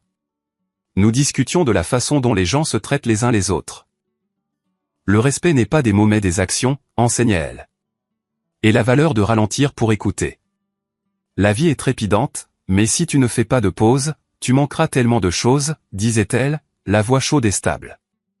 Ces conversations faisaient battre mon cœur doucement, comme si je trouvais la paix. J'ai progressivement réalisé que Clara n'était pas seulement ma grand-mère, mais un mentor silencieux, enseignant plus par des actions et du calme que par des mots. Elle ne faisait pas de leçons, mais vivait en exemple, patiente avec le personnel, à l'écoute des clients, souriant toujours face aux défis. D'elle, j'ai appris que le succès ne consiste pas à se tenir au-dessus des autres ou à prouver à quel point on est capable, mais à savoir quand s'incliner pour relever ceux qui ont été autrefois négligés. Elle ne l'a jamais dit en grandes paroles, mais la façon dont elle m'a traité dans mes moments les plus faibles m'a appris cette leçon. Grâce à elle, j'ai compris que la valeur d'une personne ne réside pas dans la position qu'elle atteint, mais dans ce qu'elle choisit de faire lorsqu'elle a le pouvoir d'aider les autres à se relever. Sakura Haven fonctionnait avec une stabilité croissante, et j'ai assisté pas à pas à la croissance de notre projet au fil du temps. Au début, les clients étaient rares, juste quelques couples âgés qui nous avaient trouvés grâce à des articles locaux ou des familles qui avaient entendu des rumeurs sur notre modèle de service unique. Mais progressivement, le flux de personnes a augmenté de manière constante. Chaque matin, je vérifiais le système de réservation, le cœur battant à toute vitesse alors que les chiffres grimpaient, passant de 20% d'occupation au début à 50%, puis à 70%. Les avis positifs apparaissaient de plus en plus en ligne, en particulier de la part de familles avec des membres âgés. Sur Google Reviews, une femme âgée a écrit « Cet endroit me fait me sentir vraiment respectée, pas seulement comme une cliente. » Le personnel a écouté mes histoires comme si j'étais de la famille. Une autre famille a partagé sur Yelp « Nous avons amené grand-père ici pour une escapade, et il a souri tout le temps. » Des sièges bas, du thé chaud toujours prêt, et une atmosphère paisible comme au Japon. Merveilleux. Je lisais ces commentaires, les mains tremblant d'émotion, vérifiant chaque jour avec anxiété s'il y avait des avis négatifs. Heureusement, la plupart étaient positifs, et ils se sont propagés sur les réseaux sociaux, attirant de nouveaux clients. Je me souviens d'un après-midi, alors que j'analysais les données de feedback, un email est arrivé d'un client régulier. Merci, Julien, d'avoir ajusté la chambre pour ma mère. Elle a les jambes fragiles et le canapé plus bas l'a rendu plus à l'aise que jamais. Ces mots m'ont fait sourire, mais ont aussi fait battre mon cœur en réalisant l'immense responsabilité. Nous ne vendions pas seulement des chambres. Nous touchions la vie des gens. J'ai regardé le projet se maintenir sur ses propres valeurs sans fanfare excessive, mais suffisamment pour construire une réputation et une confiance dans la communauté. Nous n'avons pas dépensé beaucoup en publicité ni engagé d'influenceurs. Nous nous sommes concentrés sur la qualité. Grand-mère me rappelait toujours, lentement et sûrement, Julien. Les clients reviendront s'ils sentent que notre service est authentique. Et elle avait raison. Les organisations locales de personnes âgées ont commencé à nous contacter, proposant des partenariats pour des événements. Un club de retraités de Seattle nous a invités à un atelier et nous avons accepté. Grand-mère est montée sur scène, partageant notre philosophie de service d'une voix calme mais persuasive. Je me tenais en bas, le cœur battant à toute vitesse en la regardant, inquiet qu'elle ne se fatigue, mais elle s'est brillamment acquittée de sa tâche, recevant des applaudissements nourris. La communauté a commencé à reconnaître Sakura Haven comme un symbole. Pas un hôtel de luxe, mais un endroit qui honore les personnes âgées. J'ai analysé les données mensuelles, voyant le taux de clients fidèles augmenter de 40% et les revenus se stabiliser. Ces chiffres m'ont permis de pousser un soupir de soulagement, mais mêlé d'une vague inquiétude. Pourrions-nous maintenir cet élan? À chaque réunion d'équipe, je rappelais au personnel, souvenez-vous, chaque client a une histoire. Écoutez-les. Le projet n'était plus un rêve, mais une réalité solide. Et je me sentais fier mais anxieux, sachant à quel point le succès peut être fragile. Un soir, alors que grand-mère et moi dînions dans mon petit appartement, un coup à la porte a interrompu notre rare et paisible moment. C'était une soirée typique. Nous étions assis autour de la vieille table à manger en bois, dégustant des ramen qu'elle avait cuisinés selon une recette japonaise, avec des nouilles moelleuses et un bouillon parfumé mijoté à partir d'os de poulet pendant 2 heures. Elle m'a parlé d'un client de ce jour-là. Elle a parlé de ses enfants occupés qui lui rendent rarement visite. J'ai écouté et elle a pleuré, mais après elle a souri et m'a remercié. J'ai écouté et souri à mon tour, le cœur réchauffé par de tels moments. L'atmosphère de l'appartement, avec sa douce lumière jaune et l'arôme de la nourriture, m'a fait oublier la fatigue de la journée. Puis, soudain, le coup, doux mais clair, comme un battement de tambour déplacé. Mon cœur s'est emballé. Un sentiment de malaise est monté. Qui cela pouvait-il être à cette heure? Je me suis levé, je me suis dirigé vers la porte, les mains tremblant légèrement de nervosité. Était-ce un membre du personnel de l'hôtel avec une urgence ou de mauvaises nouvelles? J'ai pris une profonde inspiration, j'ai ouvert la porte et je me suis figé. Dehors se tenaient mes parents, Henri et Angela Park, l'air gêné, les yeux évasifs, bien différents de la froideur dont je me souvenais. Papa portait une vieille veste, tenant un petit sac cadeau, le visage rouge sous la lumière du couloir. Maman se tenait derrière, se mordant la lèvre, fixant le sol comme si elle avait honte. Ils avaient l'air plus vieux que lors de notre dernière rencontre. Les cheveux de papa complètement blancs, maman plus mince. Mais leur apparition soudaine a fait battre mon cœur de choc et de colère. J'ai balbutié, incapable de former des mots, la voix hésitante. Pendant des années, ils m'avaient évité, refusé de m'aider quand j'en avais besoin, et maintenant ils se présentaient à l'improviste. Un mauvais pressentiment m'a envahi. Pourquoi était-il là? Papa s'est raclé la gorge. Julien, pouvons-nous entrer? Sa voix tremblait, manquant de l'ancienne sévérité. Je suis resté là, l'esprit confus, mais j'ai hoché la tête et je les ai fait entrer, gardant mon calme malgré le fait que je sentais déjà la raison de leur venue en ce moment. Ils avaient entendu parler de l'hôtel, du succès de grand-mère, et maintenant ils voulaient se réconcilier. Mon cœur a battu plus vite, anxieux de la confrontation imminente. Ils sont entrés dans l'appartement. L'air est soudainement devenu lourd. Grand-mère était assise là, les regardant calmement, ni surprise ni contente. Mes parents se sont assis sur le canapé, les mains crispées, et ont commencé à parler. Nous avons entendu parler de l'hôtel, a commencé maman, la voix prudente mais teintée d'empressement. Clara, nous sommes si fiers de toi.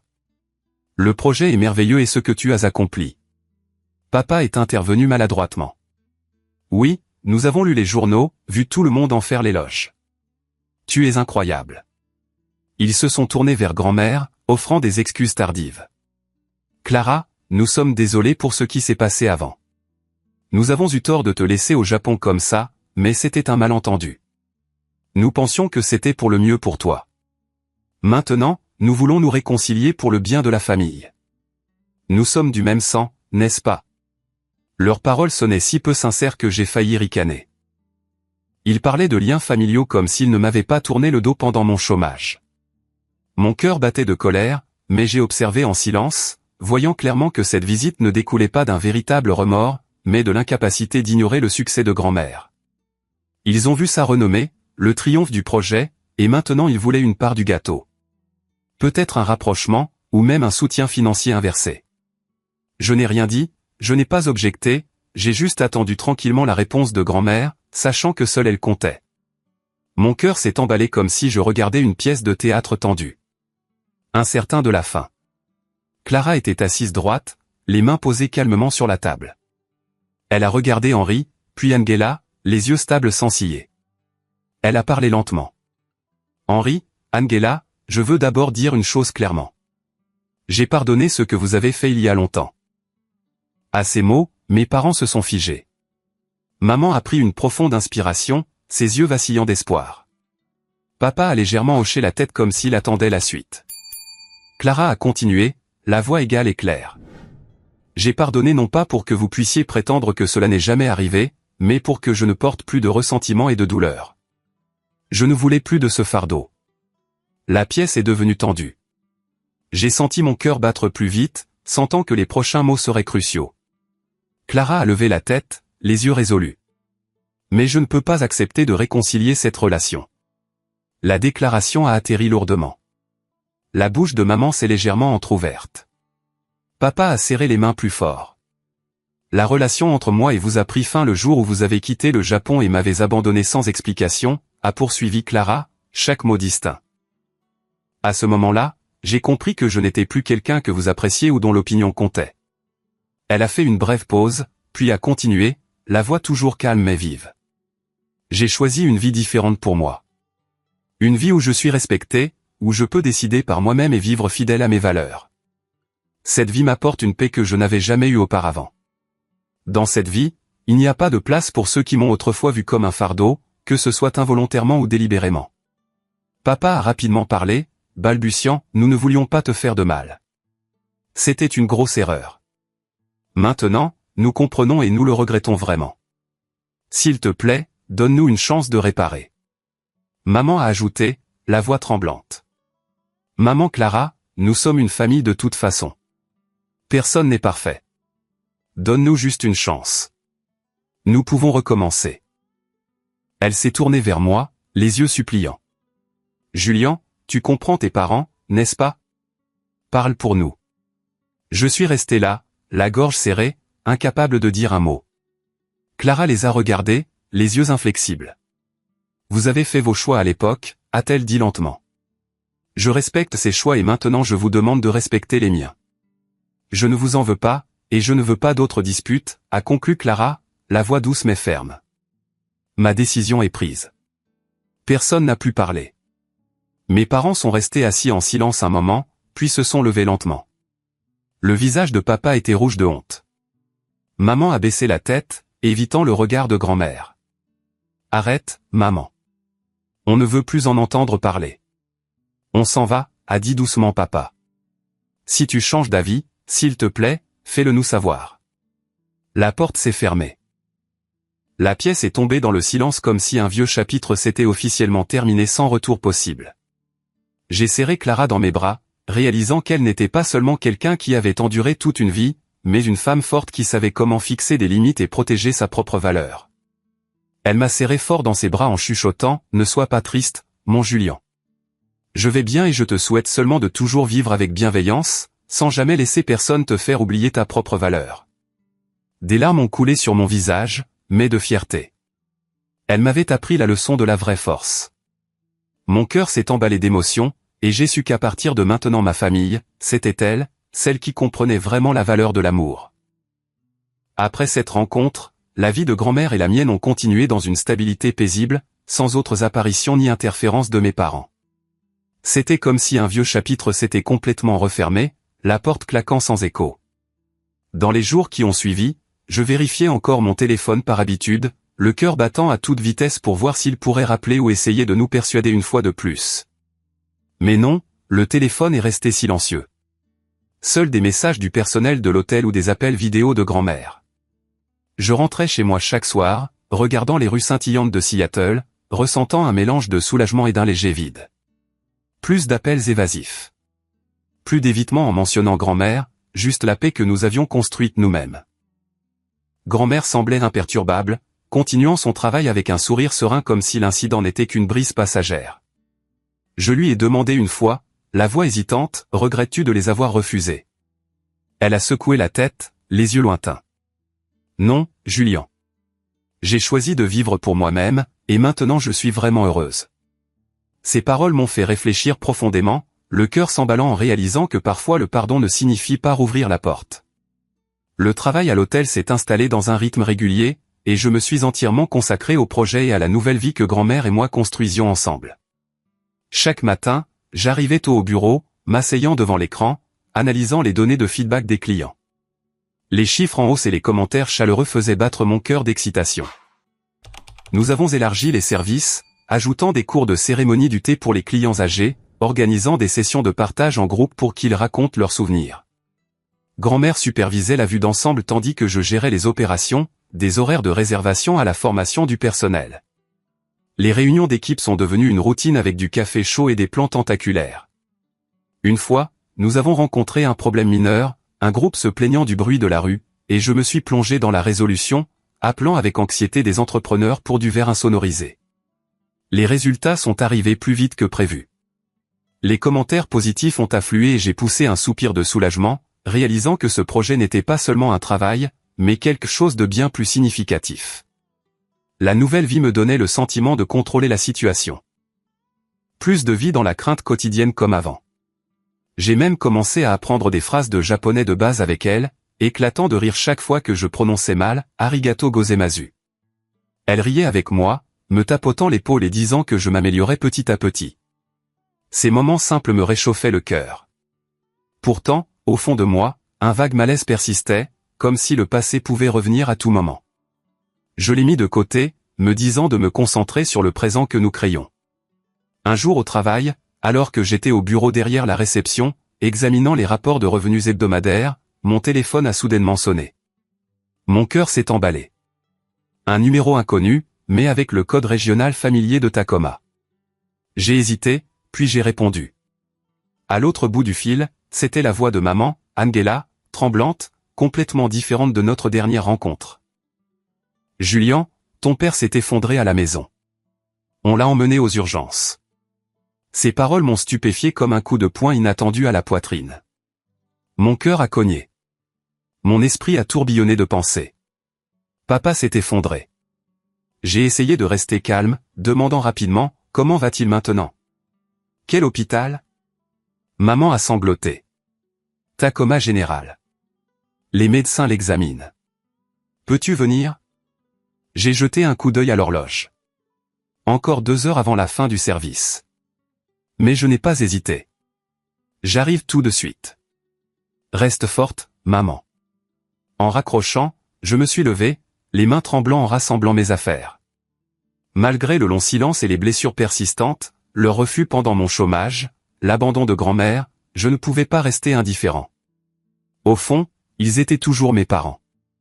Des liens de sang incassables. Je me suis précipité dans le hall, disant à grand-mère, « Grand-mère, je dois aller à l'hôpital. » Papa s'est effondré. Maman l'a emmené là-bas. Elle m'a regardé, les yeux inquiets, mais en hochant la tête. Conduis prudemment. Je m'occuperai des choses ici. J'ai quitté le parking à toute vitesse, le cœur battant d'inquiétude. Est-ce que papa ira bien? La pensée me tordait l'estomac comme si je plongeais dans une tempête. Cet après-midi-là, après le travail, je me suis rendu à l'hôpital d'une humeur lourde, anxieux mais prudent quant à ce qui m'attendait. L'autoroute I5 était bloquée, les voitures avançant au pas, mais mon esprit était fixé sur papa. L'homme sévère et harcelant maintenant allongé dans un lit d'hôpital. Une bruine a commencé, le pare-brise s'embuant. Je l'essuyais constamment, le cœur battant de nervosité. À Tacoma Général, l'odeur d'antiseptique m'a frappé en entrant. Maman était assise dans le couloir, visiblement plus mince, le visage émacié, les yeux rouges d'insomnie. En me voyant, elle s'est levée et m'a serré fort dans ses bras, la voix tremblante. « Julian, les médecins disent que ton père a un cancer de l'estomac. » Le mot a frappé comme la foudre. J'ai figé, l'esprit vide. Cancer, un mot suffisant pour faire vaciller tout autour de moi. La maladie avait progressé en silence. Le traitement serait long et coûteux, tant sur le plan financier qu'émotionnel. Maman a expliqué. Il avait souvent mal à l'estomac mais le cachait, pensant que c'était juste des problèmes ordinaires. Aujourd'hui, il s'est évanoui et j'ai découvert. Je me suis assis, l'esprit confus, essayant de digérer. Mon cœur battait de peur. Papa gravement malade.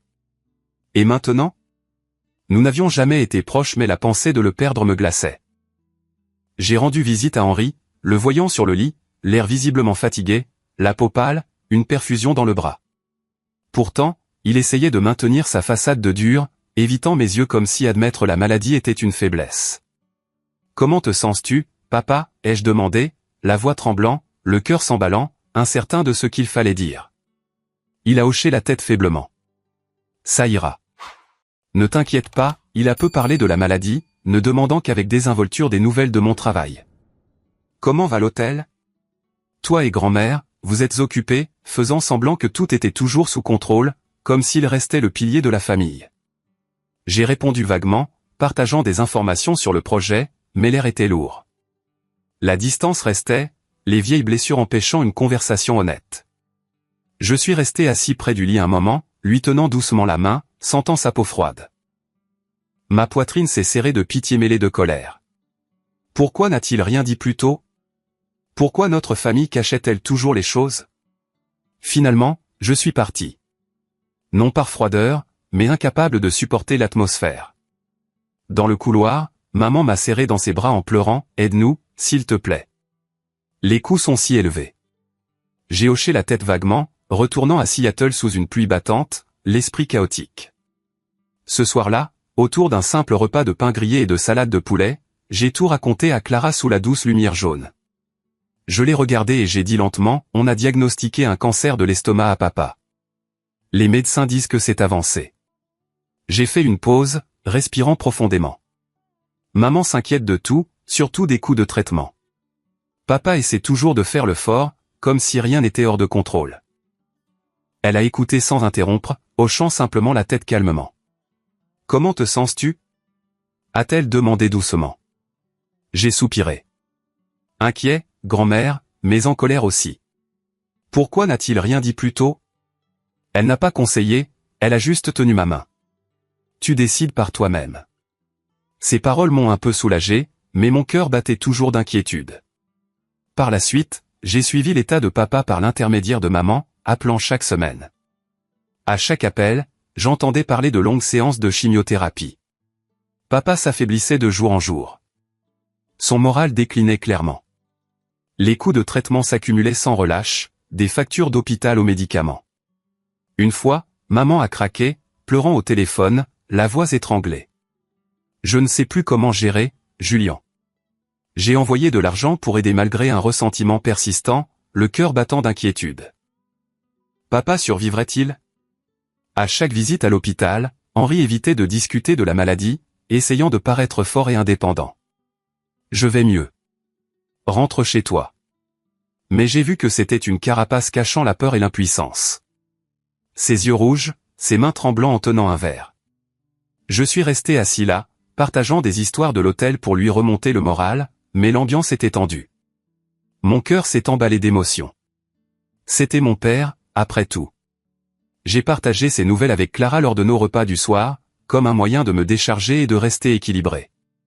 Nous nous asseyions souvent sur le porche avec des dîners simples et calmes, et je disais doucement, papa était plus faible aujourd'hui, mais il fait toujours semblant d'aller bien, grand-mère.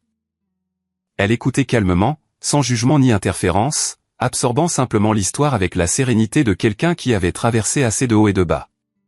Mais pris entre la maladie de mon père et la limite que Clara avait fixée, je me sentais tiraillé dans deux directions.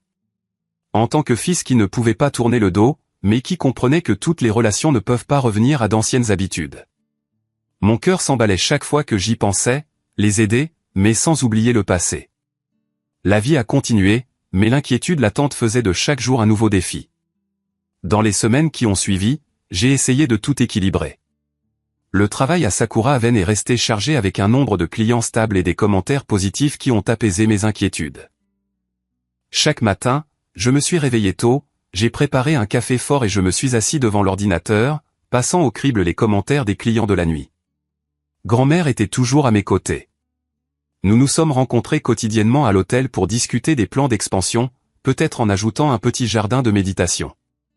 Mais chaque fois que j'étais seul à la maison, des images de papa allongé dans son lit d'hôpital revenaient, me tenant éveillé. J'ai appelé maman régulièrement, écoutant ses mises à jour. Ton père a eu une chimiothérapie aujourd'hui. Il est épuisé, mais il essaie toujours de sourire. J'ai envoyé de l'argent pour aider. Pas beaucoup, mais assez pour qu'elle pousse un soupir de soulagement. Mon cœur s'est emballé à chaque fois que le téléphone a sonné. Était-ce une mauvaise nouvelle? Papa s'ouvrirait-il un jour? Je suis allé à Tacoma plusieurs fois, m'asseyant à son chevet, partageant des histoires de l'hôtel pour lui remonter le moral. nous avons eu des invités du Japon, papa. Ils ont fait l'éloge du style de service. Il a hoché la tête, mais ses yeux évitaient toujours les miens comme si admettre la faiblesse était une défaite. Maman était assise à proximité, les yeux rouges, chuchotant « Merci, Julien.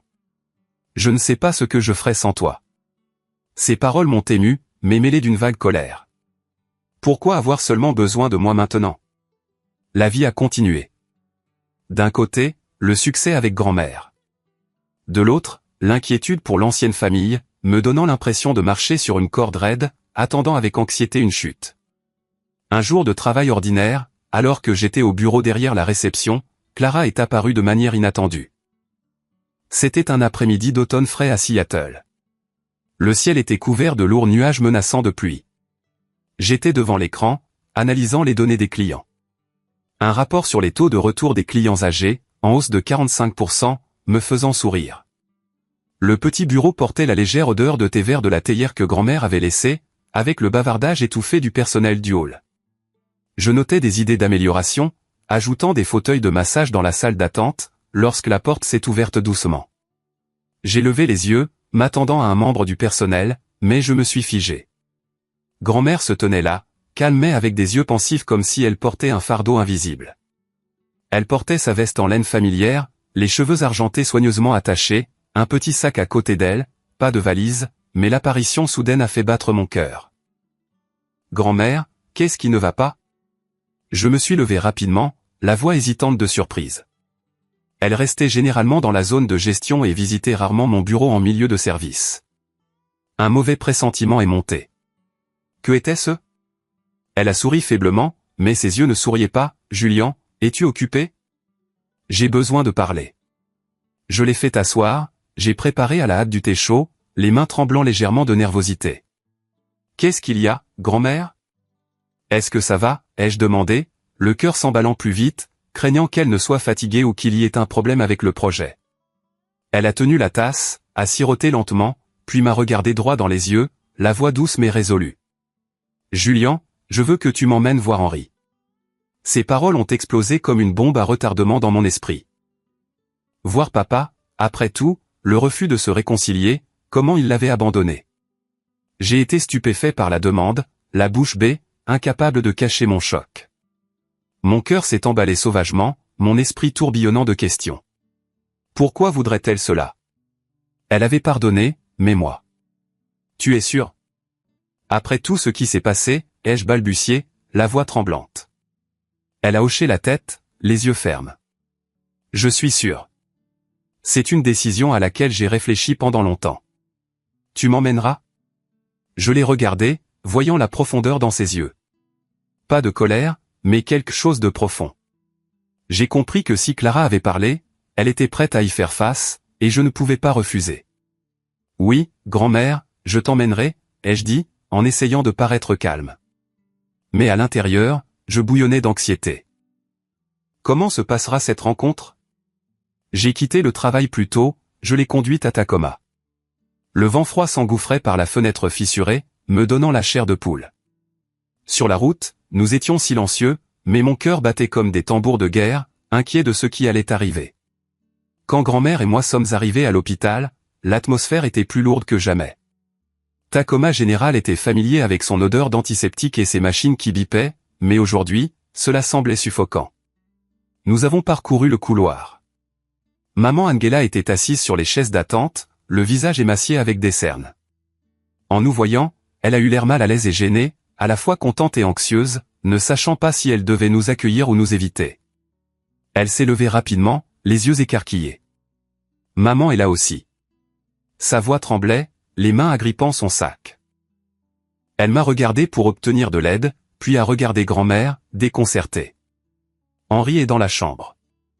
S'il vous plaît, entrez. Grand-mère a hoché la tête calmement, disant peu, suivant simplement maman dans la chambre. Mon cœur s'est emballé de tension. Maman semblait prise entre deux courants. Heureuse d'avoir des visiteurs mais craignant le passé. Nous sommes entrés dans la chambre. Une lumière au néon cru éclairait le lit où papa Henri était allongé. Une perfusion dans le bras. Le visage plus pâle qu'avant. Henri était allongé là, voyant Clara. Son visage a blêmi. Une quinte de tout l'a forcé à se détourner, évitant son regard. Ma poitrine s'est serrée en le voyant comme ça. Il a essayé de s'asseoir, mais la faiblesse l'a fait se rallonger, les mains agrippant les draps. Il a balbutié son nom, la voix, les yeux rouges de honte ou d'émotion. Grand-mère se tenait calmement, ne se précipitant pas, mais le regardant doucement. Elle n'a pas blâmé ni revisité le passé. Aucune mention du voyage au Japon ou de l'abandon, elle a juste demandé lentement des nouvelles de sa santé comme si elle retrouvait une vieille connaissance. « Henri, comment vas-tu » qu'a dit le médecin. Sa voix était douce, comme si elle demandait la météo, mais je savais qu'elle contrôlait ses émotions. Henri a répondu par à-coups, la voix tendue, essayant de rester fort, mais incapable de cacher la honte et l'effondrement. « Je suis juste fatigué. »« Pourquoi es-tu ici ?» Il s'est détourné, toussant davantage. Mon cœur battait dans l'air lourd. Il avait honte, clairement, après ce qu'il lui avait fait. Après un lourd silence, l'air de la pièce s'épaississant, Clara a suggéré d'emmener Henri au Japon pour un traitement. Elle a parlé lentement, calmement. « Henri, j'ai des relations au Japon. Les soins de santé y sont meilleurs, en particulier pour le cancer de l'estomac, la technologie de pointe, un environnement propre plus adapté à votre état. » Ces paroles ont stupéfié la pièce. J'ai été choqué par l'offre, la bouche bée, le cœur s'emballant sauvagement, inattendu que Clara initie cette voie après tout. Elle, qui avait été autrefois abandonnée au Japon, proposait maintenant de l'emmener là-bas pour un traitement. Maman l'a regardée, les yeux s'illuminant d'espoir. « Êtes-vous sérieuse ?» Papa a baissé la tête, la secouant faiblement. « Je n'ose pas accepter. Je ne suis pas digne et je ne peux pas accepter d'aide de votre part. » Non pas qu'il ne veuille pas vivre, mais il manquait de courage pour accepter de quelqu'un qui l'avait blessé. J'ai vu le remords dans ses yeux, ses mains tremblantes. Maman et moi l'avons pressé, nos voix urgentes d'anxiété. C'était une chance à ne pas manquer. Écoute grand-mère, papa. Le Japon a d'excellents médecins, un meilleur environnement. Je m'occuperai des formalités, ai-je dit, le cœur s'emballant, craignant un refus. Maman a ajouté, les larmes coulant. Henri, pense à toi pour une fois et à nous. Tant qu'il est temps, ne le gâche pas. Nous pouvons encore réparer les choses. La pièce s'est tendue. Le moniteur cardiaque bipait comme un compte à rebours. Après un lourd silence, Henri a finalement hoché la tête, les yeux se tournant vers Clara pour une confirmation finale. Il a chuchoté des excuses, la voix tremblante. « Je suis désolé, maman. Je veux vivre, non pas pour moi, mais pour expier ce que j'ai causé. J'ai eu tort. » Ces paroles ont fait taire la pièce. Maman a sangloté, et je suis resté là, les larmes coulant d'émotion. C'était la première fois que je le voyais si vulnérable. Clara a souri, les yeux calmes, ni amers ni trop émus, comme quelqu'un qui avait enduré assez de douleur pour ne plus avoir besoin d'excuses comme béquille. Elle a hoché la tête légèrement. « Très bien, Henri, je vais tout arranger. » Elle ne l'a pas serré dans ses bras, n'a pas pleuré, juste cette sérénité qui a fait battre mon cœur d'admiration. Je suis resté là, réalisant que Clara n'aidait pas parce qu'elle avait oublié le passé ou par devoir, mais parce qu'elle avait choisi sa propre façon de vivre, où la compassion n'était pas régie par le ressentiment. Elle a aidé parce que c'était son choix, une femme forte qui avait surmonté la blessure pour vivre pleinement. Nous avons quitté l'hôpital, rentrant en voiture en silence, la pluie crépitant sur le pare-brise. Je l'ai regardée en chuchotant, « Tu as un cœur plus grand que quiconque que j'ai connu. » Elle a souri. « Je fais juste ce qui est juste, mon cher. » Mon cœur s'est emballé avec cette leçon. La vie continue avec un nouvel espoir. Dans les jours qui ont suivi, toute la famille s'est tranquillement préparée pour le voyage au Japon. Sans fanfare, mais portant un enchevêtrement d'émotions, comme si tout le monde comprenait que ce n'était pas seulement un voyage médical.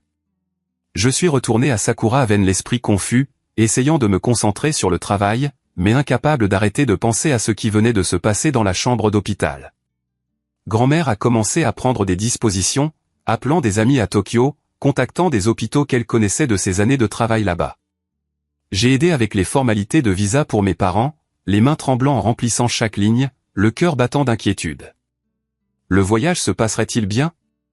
Papa pourrait-il supporter le long vol? Maman m'a appelé tous les jours, la voix lasse mais pleine d'espoir. Julien, ton père a accepté le traitement.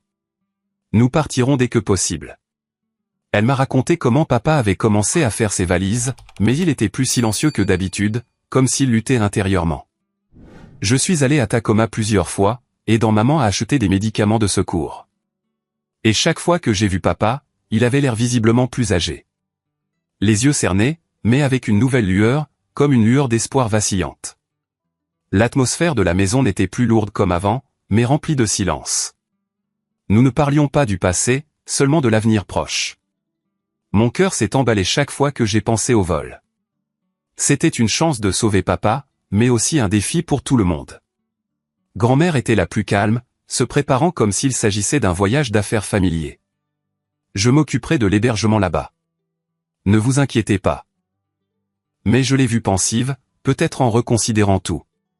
Ses jours étaient anxieux, comme l'attente d'une tempête, incertain si elle détruirait ou apporterait une pluie rafraîchissante. Avant de quitter l'Amérique, Clara m'a confié la gestion complète de l'hôtel, disant qu'elle faisait confiance à mes capacités, à ma persévérance et à mon caractère que j'avais prouvé au fil du temps. C'était un matin de bonne heure dans le bureau de l'hôtel, la lumière du soleil filtrant par la fenêtre sur le bureau jonché de papier. Elle était assise en face de moi, tenant une tasse de thé vert fumant, la voix sérieuse mais chaleureuse. « Julian, je serai au Japon pendant un certain temps pour m'occuper d'Henri. Tu géreras Sakura Aven à ma place. » Ces paroles m'ont stupéfié, le cœur battant de surprise et d'anxiété. « Moi ? Tout gérer ? Tu es sûr ? Je ne suis pas prêt pour ce poste, ai-je balbutié, l'esprit tourbillonnant d'images d'un personnel d'hôtel affairé attendant des ordres, des clients exigeants. Elle a souri, posant une main sur mon épaule. Tu es prêt, Julian. J'ai vu ta persévérance pendant les années difficiles, tes compétences analytiques, et surtout, ton caractère. Tu sais écouter et respecter. Je crois en toi. Ces paroles m'ont submergé comme de l'eau fraîche, me faisant monter les larmes aux yeux.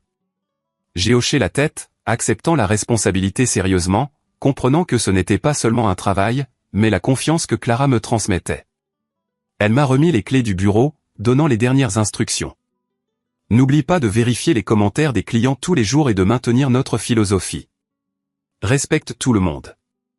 Je l'ai serré fort dans mes bras, le cœur s'emballant d'émotion. Je ne te décevrai pas, ces jours-là, je me suis plongé dans l'apprentissage, rencontrant le personnel, me préparant pour son absence, anxieux et inquiet, mais plein de détermination. C'était une chance de faire mes preuves. Pendant que Clara et mes parents étaient au Japon, je recevais souvent des messages de maman me tenant au courant de l'état d'Henri, qui s'améliorait progressivement. Les interventions chirurgicales et la radiothérapie l'ont aidé à traverser la phase la plus dangereuse. Au début, l'hôtel me tenait si occupé que j'en perdais la notion du temps. Mais chaque fois que le téléphone sonnait, mon cœur battait d'anxiété. Bonne ou mauvaise nouvelle ? Maman envoyait de brèves mises à jour. L'opération de papa s'est bien passée aujourd'hui. Les médecins disent que c'est positif. Ou, la radiothérapie est fatigante, mais il a réussi à manger un peu de bouillie. Ces courts messages réguliers m'ont fait ressentir pour la première fois depuis des années une légèreté en pensant à ma famille. Avant, les souvenirs de mes parents apportaient colère et déception, mais maintenant ces textos étaient comme des ponts fragiles. Je les lisais pendant les pauses, assis dans le jardin de méditation de l'hôtel, la brise faisant bruisser les feuilles, et je poussais un soupir de soulagement. Grand-mère appelait parfois en vidéo, la voix joyeuse. Henri se rétablit, mon cher. Les médecins ici sont excellents. Je lui parlais de l'hôtel. Nous avons un nouveau groupe de clients, grand-mère. Le chiffre d'affaires a augmenté de 10%. Elle a ri. Super. Continue comme ça. Ces conversations me réchauffaient le cœur, mais mêlées d'inquiétude. Papa se rétablirait-il complètement ? La famille changerait-elle vraiment ? La vie à Seattle a continué, mais avec une nouvelle lueur d'espoir. Ces messages se sont accumulés, et un jour, maman a envoyé, papa est sorti de l'hôpital. Le jour où Henri est devenu plus fort et a été libéré, il a craqué, sanglotant, s'excusant et remerciant Clara comme si pour la première fois, il se permettait d'être vulnérable devant les autres. Grand-mère l'a raconté en détail par vidéo. Il a pleuré. Julian a dit désolé à moi, à toi, à tout le monde. Je l'ai juste serré dans mes bras, je n'ai pas dit grand-chose. J'ai imaginé la scène. Papa, l'homme rigide, pleurant comme un enfant dans un hôpital moderne de Tokyo avec grand-mère se tenant calmement à ses côtés. Ma poitrine s'est serrée d'émotion. C'était la première fois que je le voyais vulnérable, espérant qu'il avait changé. Dans une conversation téléphonique, Clara m'a dit qu'elle laissait mes parents rester avec elle temporairement pour qu'Henri puisse se rétablir complètement avant de faire d'autres plans. 1 an a passé et tout s'est progressivement stabilisé. Sakura Haven a prospéré avec des revenus stables et un personnel familial. J'ai bien géré, élargissant les services, et ma vie personnelle est devenue paisible. De nouveaux amis, même quelques rendez-vous. Mes grands-mères et la famille me manquaient. J'ai décidé de prendre l'avion pour le Japon à l'improviste, considérant cela comme des vacances spéciales après une longue période. C'était un matin impulsif. J'ai réservé en ligne, j'ai fait un sac à dos, j'ai demandé un congé. J'ai besoin d'une pause. Dans l'avion, mon cœur battait d'excitation. Comment serait cette surprise? En atterrissant à Narita, l'air familier m'a accueilli. J'ai pris un taxi pour l'adresse que grand-mère m'avait envoyée. Une petite maison en périphérie de Tokyo avec un jardin de cerisiers en fleurs. Je suis arrivé à la maison de Clara par l'adresse, je suis entré dans la cour et je me suis figé, regardant par la fenêtre familière de la cuisine. La maison modeste avec son toit de tuiles incurvées et sa cour pavée de pierre. Je me suis approché doucement, regardant à l'intérieur et je me suis figé. À l'intérieur, Angela et Clara cuisinaient activement. Maman riait de quelque chose avec grand-mère, les mains tenant des légumes. Henri était assis, lisant le journal, calme et en bien meilleure santé. Les cheveux argentés, mais les joues roses, plus pâles. Mon cœur s'est emballé de choc. Ils vivaient ensemble et avaient l'air vraiment heureux. Alors que j'ouvrais la porte et que j'entrais, tous les trois se sont figés un bref instant comme si personne ne croyait à ses yeux. Puis tout a éclaté. Maman a laissé échapper un cri étranglé. Papa s'est levé lentement, mais les yeux s'éclaircissant. Et grand-mère s'est précipitée vers moi. Nous nous sommes étreints étroitement après la longue séparation qui avait semblé éternelle. Assez pour que je ressente pleinement la chaleur familiale que j'avais autrefois perdue et que je retrouvais maintenant. J'ai décidé de rester quelques jours, considérant cela comme un temps de repos rare sans horaire ni lourde responsabilité. Nous nous sommes promenés dans les rues de Tokyo, avons mangé des ramen de rue, avons visité des temples. Ces jours-là, j'ai observé tranquillement comment mes parents traitaient Clara, voyant le respect et la retenue remplacer les vieilles habitudes de contrôle et d'indifférence. Papa demandait son avis avant de décider.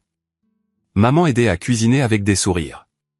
Pour la première fois, j'ai vraiment ressenti ce qu'était une vraie famille. Pas une famille parfaite sans erreur, mais des gens qui avaient appris à écouter, à faire une pause quand c'était nécessaire et à respecter les limites nécessaires. À ce moment-là, j'ai compris que la connexion ne vient pas de l'attachement ou de l'endurance, mais du fait que chaque personne choisit de changer pour ce qui compte le plus. Un après-midi, alors que grand-mère et moi parlions sur le porche, je me suis souvenu de tout ce que j'avais traversé. De la fausse stabilité, de la chute à la remontée grâce à la confiance de quelqu'un autrefois négligé. Je lui ai dit, grand-mère, je me souviens du jour où tu as été abandonnée. J'étais terrifié. Elle a souri. Et maintenant, tout est différent. J'ai tiré la leçon que les liens de sang ne signifient pas le droit de contrôler la vie des autres et que le pardon ne consiste pas à revenir au point de départ. J'ai compris que parfois, pour qu'une famille existe vraiment, chaque personne doit prendre la responsabilité de ses choix et respecter les limites des autres. L'histoire se termine alors que j'envisage un avenir libéré des vieilles blessures, où chacun a le droit de choisir sa propre façon de vivre. J'ai réalisé que l'amour n'est pas l'attachement ou le sacrifice aveugle, mais n'a de sens que lorsqu'il est associé au respect, à la compréhension et à la liberté de choisir. Et de là, une nouvelle famille, paisible et plus mature, s'était formée. ¿Para qué te puede servir? Para la teamfight. Vale, es lo único que hay para saquear, no hay más nada. Yo lo voy a saquear insta, desesperado. Vale. Desesperadísimo. Desesperado. Vale. Hay más lana acá. God. ¡Ay, no le pegué al coso! No, no, silencio. Silencio, platívoras. Vale. Acá tiene que haber algo. Acá tiene que haber algo seguro. Si caminas por la lana, no pasa nada. Esta está llena de bichos. Está llena de zombies. Esto como estar en la película de terror. No, no, no. ¿Por qué siento tantos ruidos de bichos? No, pero pará, vas a llamar al monster. No hagas eso, no me jodas. Yo corro como los dioses, ¿eh? Yo tiro barra home. Insta. Está loco este tipo. No, este es el infierno. ¡Ah! Hay un cofre. Voy a abrirlo. Está vacío, no me jodas. Me rajé, me dice, no me jodas. Vale, acá te da. Creo que apareció. No está acá. Ah, estoy con The Blackie. Se rompe esto, no lo llama. Ah, sabe The Blackie. Sabe del truco. Vale, se puso todo oscuro, dice Javito. Si se pone todo oscuro, viene. Además te da experiencia. Vale, acá tiene que haber algo atrás de este fuego. ¿O qué onda? Vale, voy a seguir dando la vuelta porque hay más. Mira, mira. Gigante, gigante. Sigue la mina. Para un poco. Esas estructuras. No, no, no. Esto sigue. Mira, mira las velas. ¡El demonio! Estamos en la cueva del pandemonium. No me jodas. No, no, no. Acá está el monster. Está gigante esta cueva. Tiene que haber otro cofre, seguro, amigos. No puede ser. ¿Me vas a decir que en todo esto no hay...? No, no. Todo esto no lo exploramos ni en pedo.